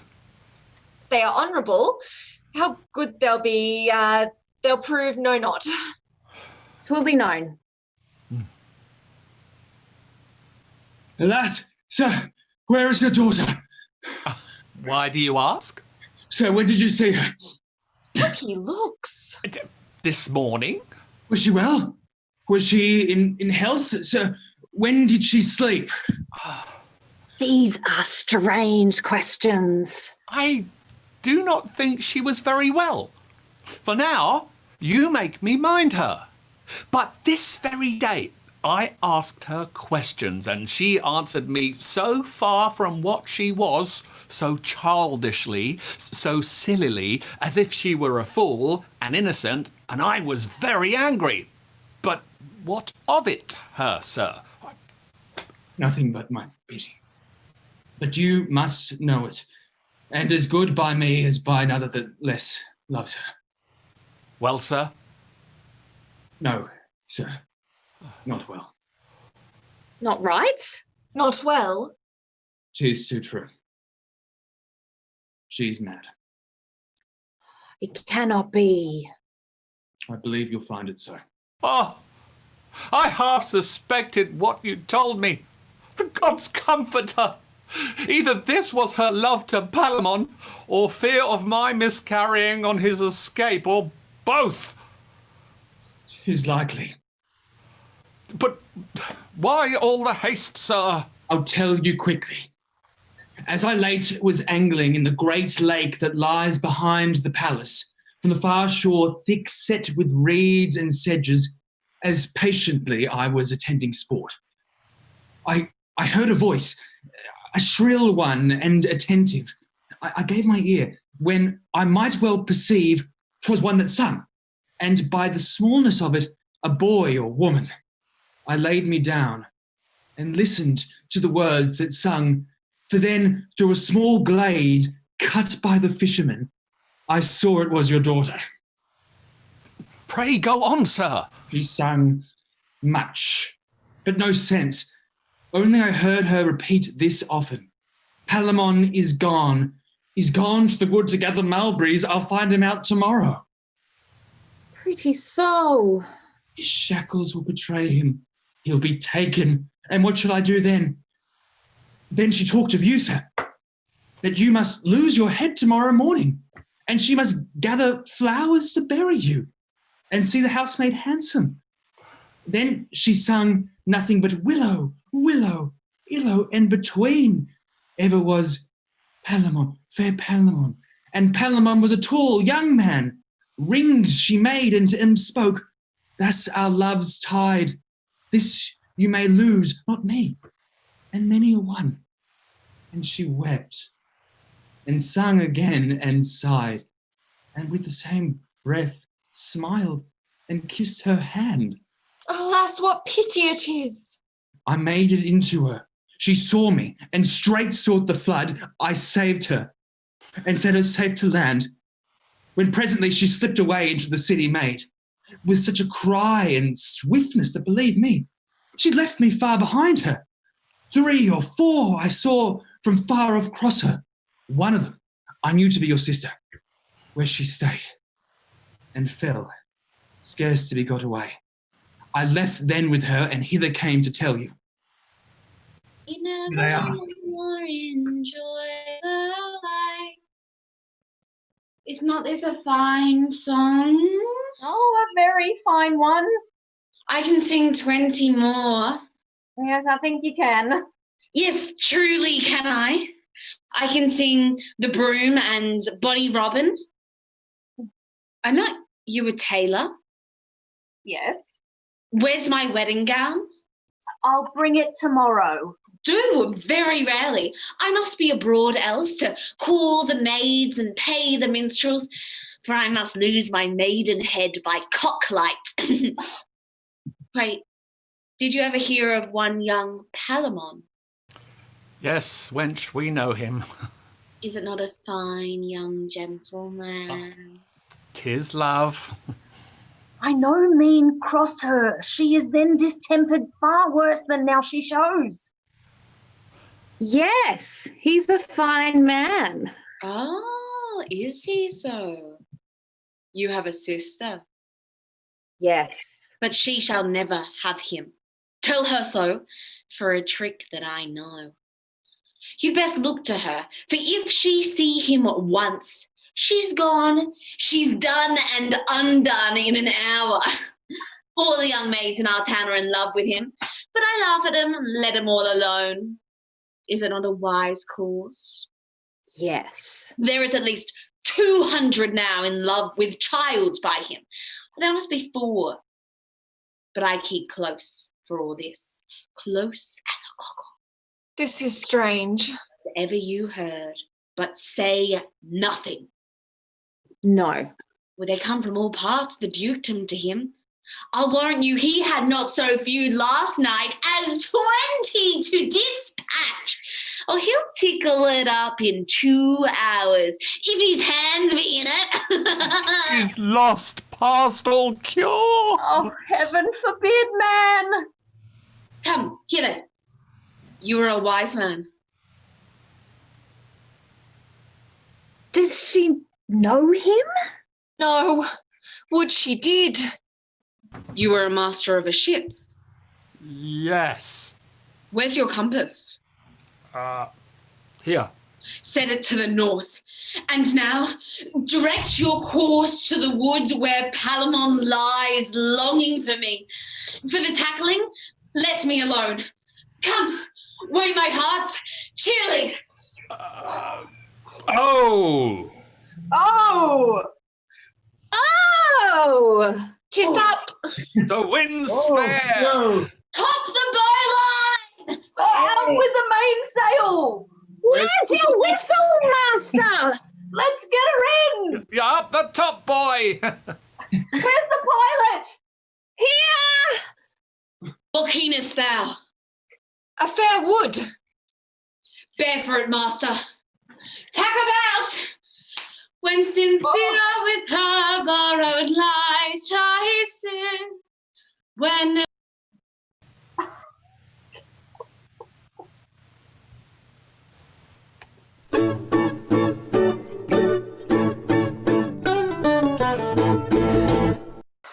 And yet I may bind those wounds up that must be open and bleed the death for my sake. I'll choose one. And this end their strife. No, two such young, handsome men shall never fall for my sake. Their weeping mothers, following the dead, cold ashes of their sons, shall never curse my cruelty. Oh, good heaven. What a sweet face has Arcite. What an eye. What a fiery sparkle and a quick sweetness has this young prince. Here love himself sits smiling, a shining constellation. And Palamon is but a foil, to him a mere dull shadow, no stirring in him, no alacrity, all his sprightly sharpness, not a smile. Yet these are what we count errors may become him. I mean, Narcissus was a sad boy, but a heavenly. Oh, who can find the bent of woman's fancy?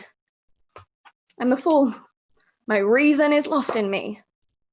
I'm sotted, utterly lost. My virgin's faith has fled me. For if my brother even now had asked me whether I loved, I'd had run mad for Arcite. Now, if my sister, more for Palamon. Alas, I know not.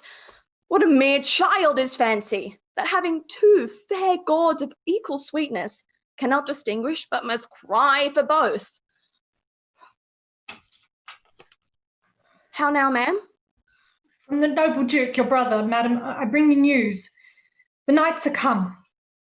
To end the quarrel? Yes. Would I might end first?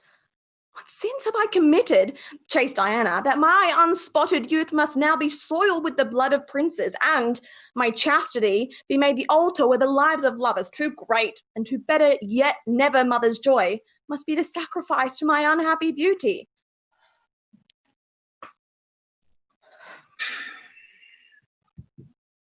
Your two contending lovers are returned, and with them their fair knights.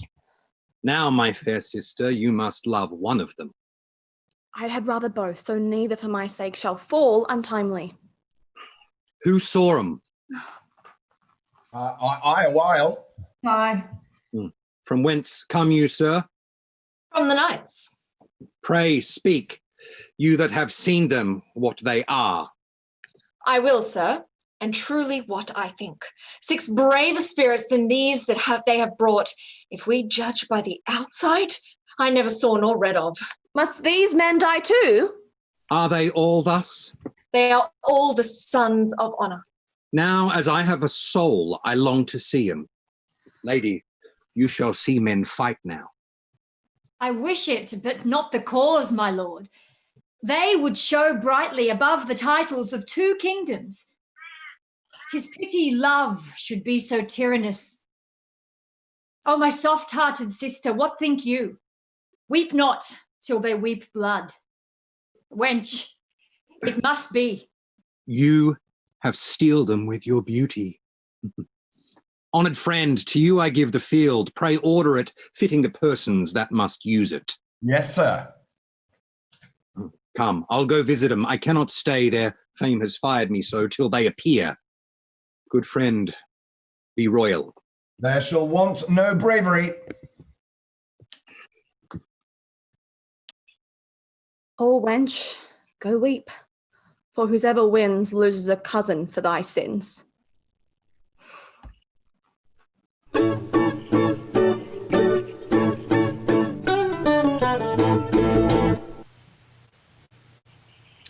Her distraction is more at some time of the moon, than at others, is it not? Well, she is continually in a harmless distemper, sleeps little, altogether without appetite, save often drinking, dreaming of another world and a better. And what broken piece of matter so she's about, the name Palamon lards it, that she farces every business withal, fits it to every question. Oh, look, where she comes. You shall perceive her behaviour. I have forgot it quite. Well, the burden on it was down, and penned by no worse than Geraldo, Amelia's schoolmaster. Well, he's as fantastical too, for in the next world will Dido see Palamon, and then will she be out of love with Aeneas. What stuff's here? Poor soul. And thus all day long. Oh, now for the charm that I told you of. You must bring a piece of silver on the tip of your tongue. Oh, no, fairy. We maids that have our livers perished, cracked to pieces with love, we shall come there and do nothing all day long but pick flowers with Proserpine. Then will I make Palamon a nosegay. Then let him mark me then. Italy, she is amiss. How her brains coins. Lords and courtiers that have got maids with child, they are in this place. They shall stand in fire up to the navel and in ice up to the heart. And there the offending part burns and the deceiving part freezes. in troth a very grievous punishment as one would think for such a trifle. Believe me, one would marry a leprous witch to be rid on it, I'll assure you. How she continues this fancy. 'Tis not an engraffed madness, but a most thick and profound melancholy. To hear there a proud lady and a proud city wife howl together. I were a beast and I'd call it good sport. One cries, "Oh, there's smoke!" The other, "Oh, there's fire!" One cries, "Oh, that ever I did it behind the arras!" and then howls. The others cursing a suing fellow in her garden house. What think of you, her, sir? I think she has a perturbed mind, which I cannot minister to. Alas! What then? Understand you. Had she ever affected any man ere she beheld Palamon? I was once in great hope she had fixed her liking on this gentleman, my friend. I too think so too. And would it count, I had a great penorth on to give half my state that both she and I at this present stood unfeignedly on the same terms. This you must do. Confine her to a place where the light may rather seem to steal in than be permitted. Take upon you, young sir, her friend, the name of Palamon. Say you come to eat with her and to commune with love. This will catch her attention, for this her mind beats upon. Sing to her such green songs of love as she says Palamon hath sung in prison. Come to her stuck in as sweet flowers as the season is mistress of, and thereto make an addition of some other compounded odours which are grateful to the sense. All this shall become Palamon, for Palamon can sing, and Palamon is sweet, and every good thing. Desire to eat with her, carve her, drink to her, and still among intermingle your petition of grace and acceptance into her favour. Learn what maids have been her companions and playfares, and let them repair to her with Palamon in their mouths, and appear with tokens, as if to suggest him. It is a falsehood she is in, which is with falsehoods to be combated. Let's put it into execution and hasten the success, which, doubt not, will bring forth comfort.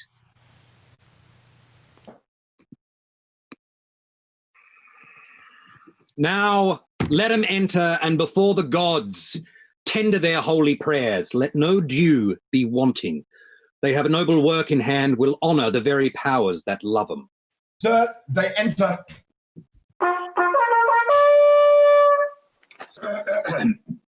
You valiant and strong-hearted enemies, you royal German foes that this day come to blow that nearness out that flames between you, lay by your anger for an hour, and dove-like before the holy altars of your helpers, the all-feared gods, bow down your stubborn bodies.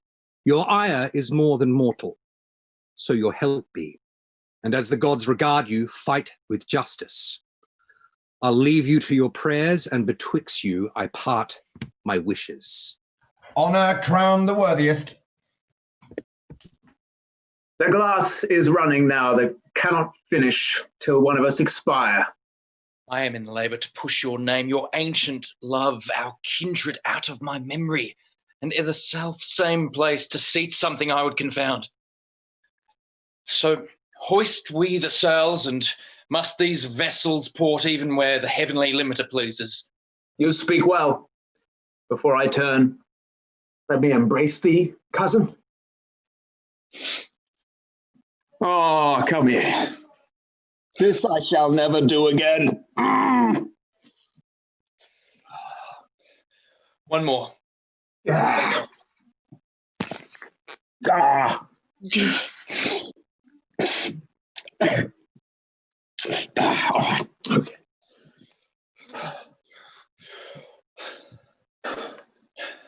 Why? Let it be so. Farewell, coz. Farewell, sir. Thou mighty one, that with thy power, me, thy pupil, youngest follower of thy drum, instruct this day with military skill, that to thy lord I may advance my streamer, and by thee be styled the lord of the day. Give me, great Ma, some token of thy pleasure. Thy signs auspiciously. I do take thy signs auspiciously, and in thy name to my design march boldly. Let us go.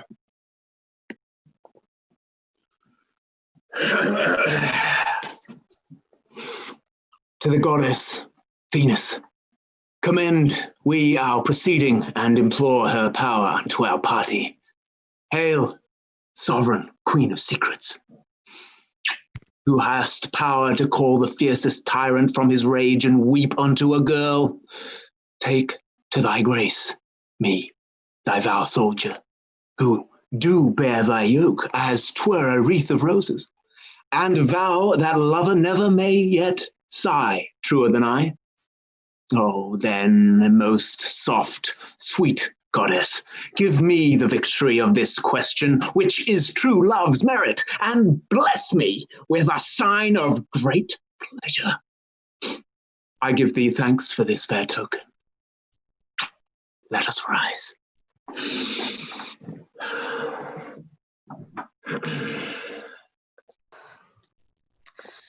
O sacred, shadowy, cold and constant queen, abandoner of rebels, mute contemplative, sweet, solitary, white as chaste and pure as wind-fanned snow, who to thy female knights allowest no more blood than will make a blush, which is their order's robe, I hear, thy priest, am humbled for thine altar.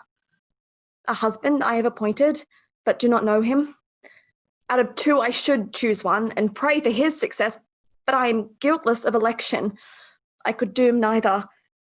Therefore, most modest queen, he of the two pretenders that best loves me, and has the truest title in it, let him take off my weighted garland.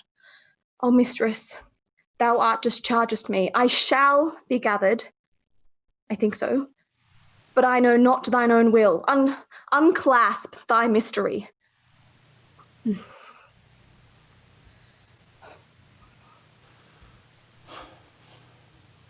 Has this advice I told you done any good upon her? Oh, very much. The maids that kept her company have half persuaded her that I am Palamon. Within this half hour, she came smiling to me, asked her what I would eat, and when I would kiss her, I told her presently and kissed her twice. 'Twas well done. 20 times would have been far better, but there the cure lies, mainly. She would have me sing? You did so? No. 'Twas very ill done, then. You should observe her every way. I have no voice, ma'am, to confirm her in that way. Oh, that's all one if you make a noise. If she entreat again, do anything. Lie with her if she ask you. Ho there, doctor. Yes, in the way of cure. But first, by your leave, I the way of honesty. That's but a niceness. Ne'er cast your child away for honesty. Cure her first this way, then if she will be honest, she has the path before her. Thank you, doctor. Pray bring her in, and let's see how she is. I will, and tell her her Palamon stays for her. But, doctor, methinks you are the wrong still. Go, go! You fathers are fine fools. Her honesty? And we should give her physic till we find that. Well, why do you think she's not honest, sir? How old is she? She's 18. 18, she may be. But that's all one. 'Tis nothing to our purpose. Whate'er her father says, if you perceive her mood inclining the way that I speak of, videlisse, the way of the flesh. You have me? It's very well, ma'am. Please her appetite and do at home. It cures her, ipso facto, the melancholy humour that infects her. I am of your mind, doctor. You'll find it so. Oh, she comes. Pray, humour her. Come. Your love, Palamon, stays for you, child, and has done this long hour to visit you. I thank him for his gentle patience. He's a kind gentleman, and I am much bound to him. Did you never see the horse he gave me? Yes. How do you like him?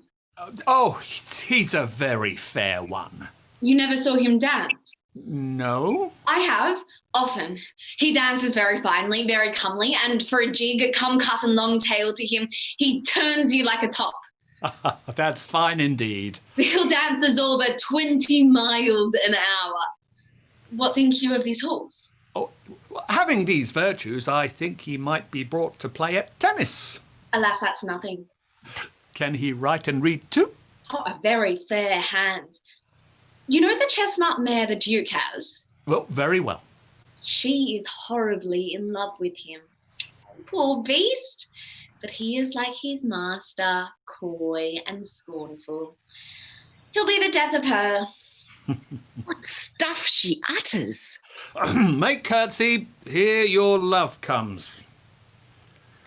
Pretty soul, how do you?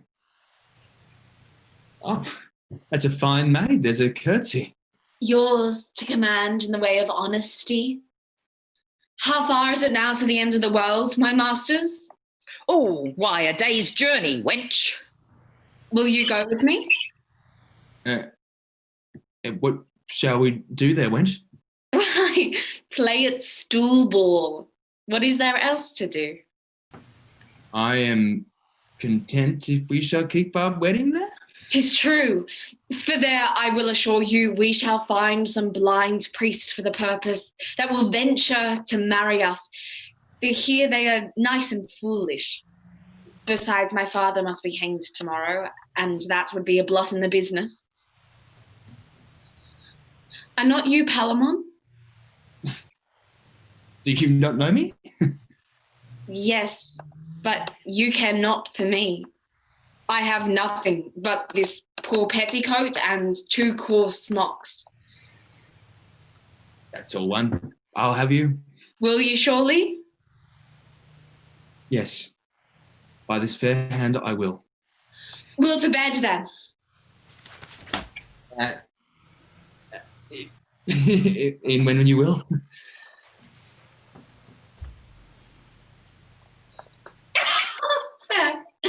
You would fain be nibbling. Why do you rub my kiss off? 'Tis a sweet one, and will perfume me finely against the wedding. Is not this your cousin Arcite? Oh, yes, sweetheart. And I'm glad to be my cousin Palamon I'm glad my cousin Palamon has made so fair a choice. Do you think he'll have me? Yes, without doubt. Do you think so too? Yes. We shall have many children. Lord, how you've grown. My Palamon, I hope, will grow too finely. Now he's at liberty. Oh, alas, poor chicken. He was kept down with hard meat and ill lodging. But I'll kiss him up again. What do you do here? You'll lose the noblest sight that e'er was seen. Ah, are they the field? They are. You bear a charge there too. I'll away straight. I must then leave you here. Nay, we'll go with you. I will not lose the sight. How did you like her?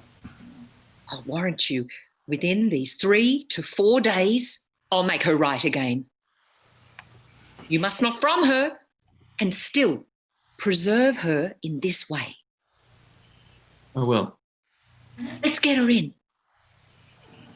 Come, sweet. We'll go to dinner, and then we'll play cards. And shall we kiss too? 100 times. And 20. Aye. And 20. And then we'll sleep together. Take her offer. Yes. Marry, will we? But you shall not hurt me. I will not, sweet. If you do, love, I'll cry.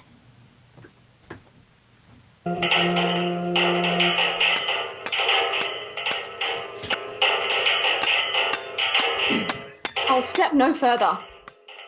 My good lord, your sister will no further. Oh, she must. You must be present. You are the victor's meed, the price and garland to crown the question's title. Pardon me. If I were there, I'd wink. You must be there. This trial is as 'twere i' the night, and you the only star to shine. I am extinct. You must go. In faith, I will not. Well then, at your pleasure. Farewell, sister. I am like to know your husband for yourself by some small start of time. He whom the gods do of the two know best, I pray them he be made your lot.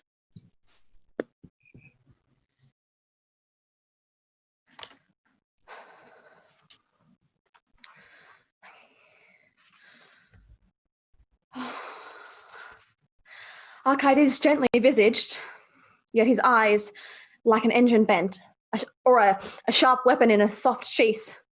And Palamon has a most menacing aspect. His brow is grave and seems to bury what is frowned upon. Melancholy becomes him gnomely. So does Arcite's mirth. Hark, how yon the spurs do spirit to incite the princes to their proof. Arcite may win me, and yet Palamon wound Arcite to the spoiling of his figure. Oh, what a pity enough to such a chance. If I were by, I might do hurt. For they would glance their eyes toward my seat. In that motion might emit a ward or a forfeit of offence which craved that very time. Palamon!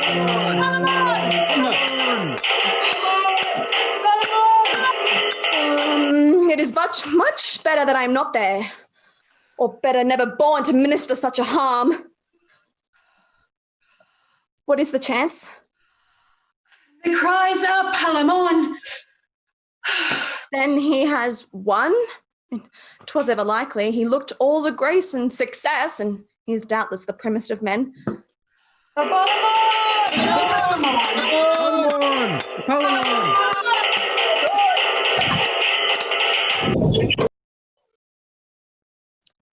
Palamon? Poor servant, thou hast lost. Upon my right side I still wore thy picture. Palamon's on the left. Why so I know not. I had no end till else. Chance would have it so. On the sinister side, heart lies. Palamon had the best boding chance. Bill Palamon. Hey! This burst of clamour is sure to be the end of the combat. Is it? They said that Palamon had Arcite's body within an inch of the pyramid, that the cry was general at Palamon, but anon the assistant made a brave redemption, and the two bold titlers at this instant are hand-to-hand at it. Arcite! Arcite! I prithee lay attention to the cry, set both thine ears to the business. Arcite! The cry is Arcite! And victory! Hark, Arcite! Victory! The combat's consummation is proclaimed!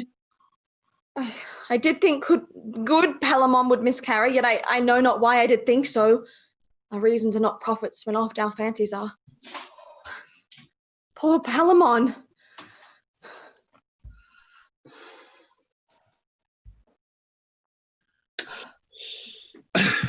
Lo, where our sister is in expectation, yet quaking and unsettled. Fairest Emily, the gods by their divine arbitrament have given you this knight. He is a good one as ever struck at head. Give me your hands. Receive you her, you him. Be plighted with a love that grows as you decay. Emily, to buy you, I have lost what's dearest to me, save what is bought, and yet I purchase cheaply, as I do rate your value. Oh, loved sister, he speaks now of as brave a knight as e'er did spur a noble steed. Surely the gods would have him die a bachelor, lest his race should show i' the world too godlike. For he that was thus good encountered yet his better. Wear the garland with joy that you have won. Go we hence, right joyful with some sorrow. Arm your prize, I know you will not lose her. Hippolyta, I see one eye of yours conceives a tear, the which it will deliver. Is this winning? Are you all heavenly powers believe? Where is your mercy? But that your wills have said it must be so, and charge me to comfort this unfriended, this miserable prince that cuts away a life more worthy from him than all women. I should and would die too. Infinite pity, that four such eyes should be so fixed on one that two must needs be blind for it. So it is.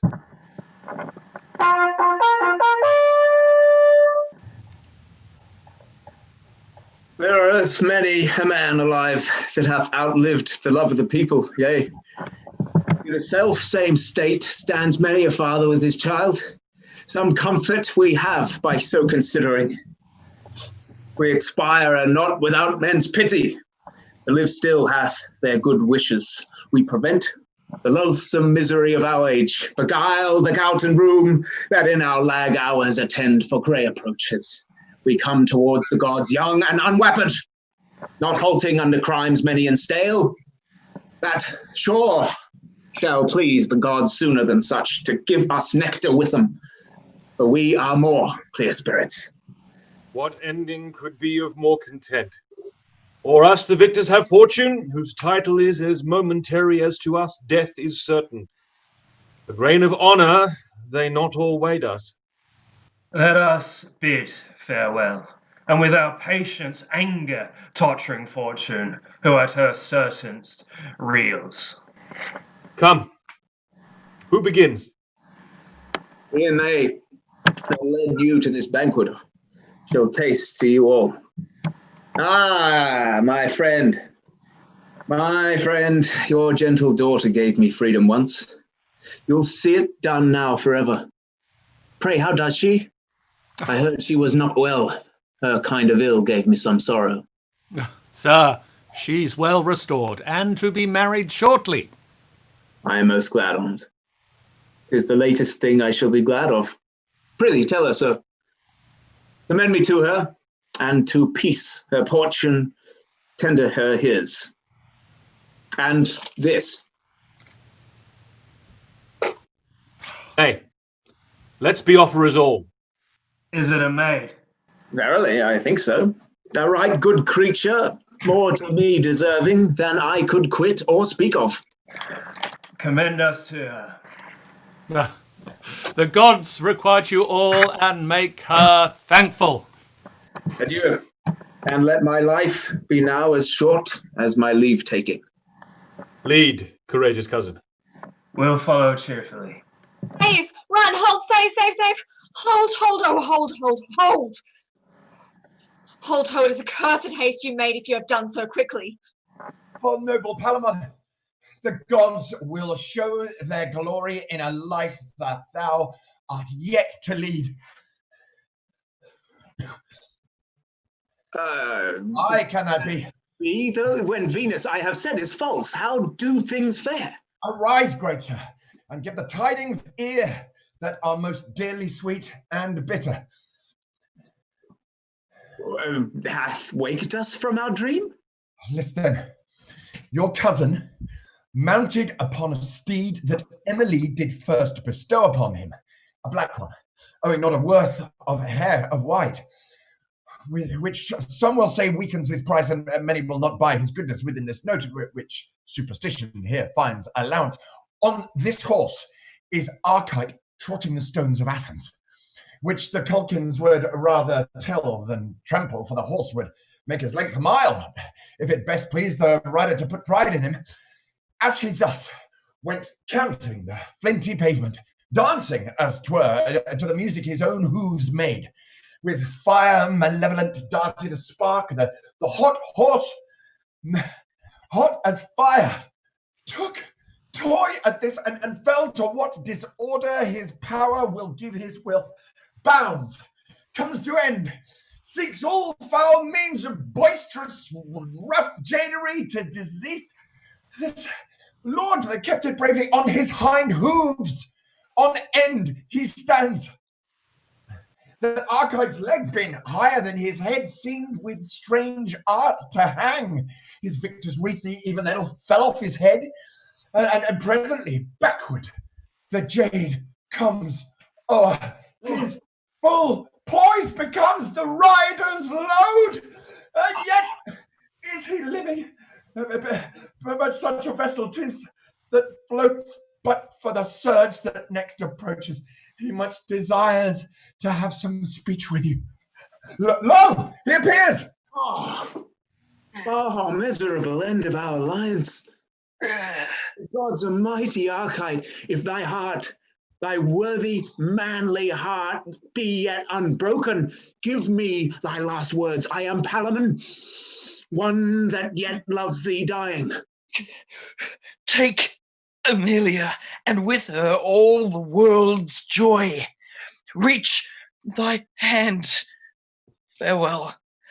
I have told my last hour I was false, yet never treacherous. Forgive me, cousin. One kiss from fair Amelia.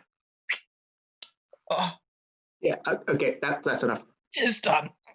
Take her. I die. Oh, that brave soul, seek Elysium. Close thine eyes, Prince. Blessed soul be with thee. Thou art a good man, and I'll live. But this day I give to tears. And I to honour. In this place first you fought, in very here I sundered you. Acknowledge to the gods our thanks that you are living. His part is played, though it were too short. You did it well. Your day is lengthened, and the blissful dew of heaven does arouse you. The powerful Venus well hath graced her altar and given you your love. Our master, Mars, hath vouched his oracle. And to Arcite gave the grace of the contention. So the deities have showed due justice. Bear this hence. Oh, cousin, that we should things desire which do cost us the loss of our desire, that aught, not naught, could buy dear love but loss of dear love. Never fortune did play a subtler game. The conquered triumphs. The victor has the loss, yet in the passage the gods have been most equal. Palamon, your kinsman, hath confessed the right of the lady did lie in you, for you first saw her and even then proclaimed your fancy. He restored her as your stolen jewel and desired your spirit to send him hence forgiven. The gods my justice take from my hands, and they themselves become the executioners. A day or two let us look sadly and give grace unto the funeral of Arcite, in whose end the visages of bridegrooms will put on and smile with Palamon, for whom but 1 hour since, I was dearly sorry, as glad of Arcite, and am now as glad as for him sorry. You heavenly charmers, what things you make of us! For what we lack, we laugh, and what we have are sorry. Still are children in some kind. Let us be thankful for that which is, and with you leave dispute that are above our question. Let's go off and bear us like the time.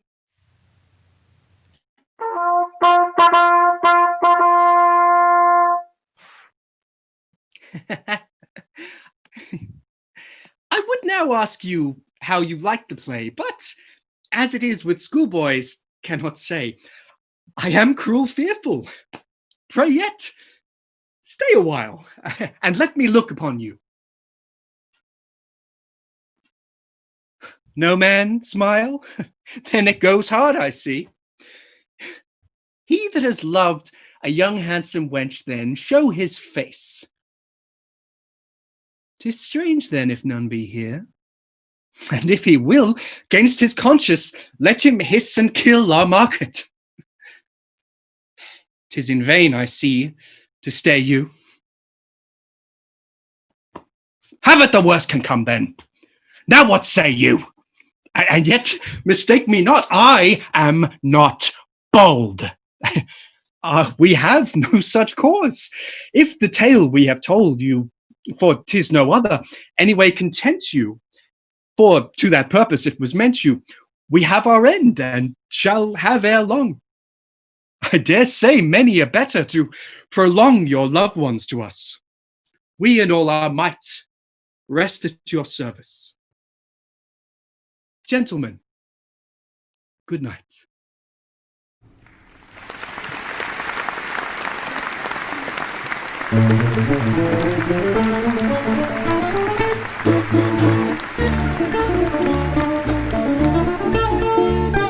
And now, please give a big round of applause for the cast of Two Noble Kinsmen, the Athenians.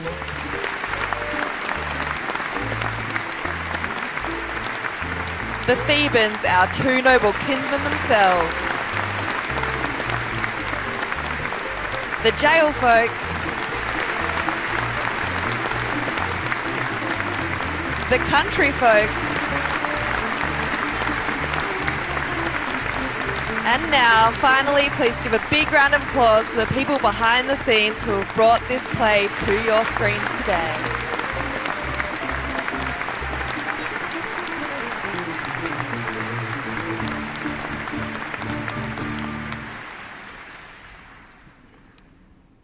Hi, I'm Eleni Cassimatis, the director of today's show. Thank you so much for watching Two Noble Kinsmen. We hope you enjoyed watching it as much as we enjoyed making it.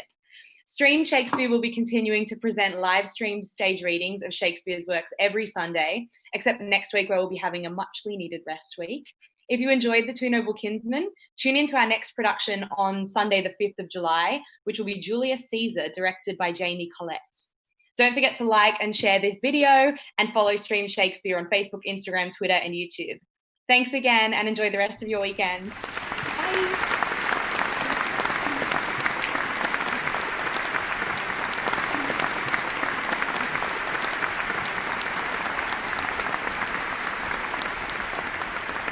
Thank you.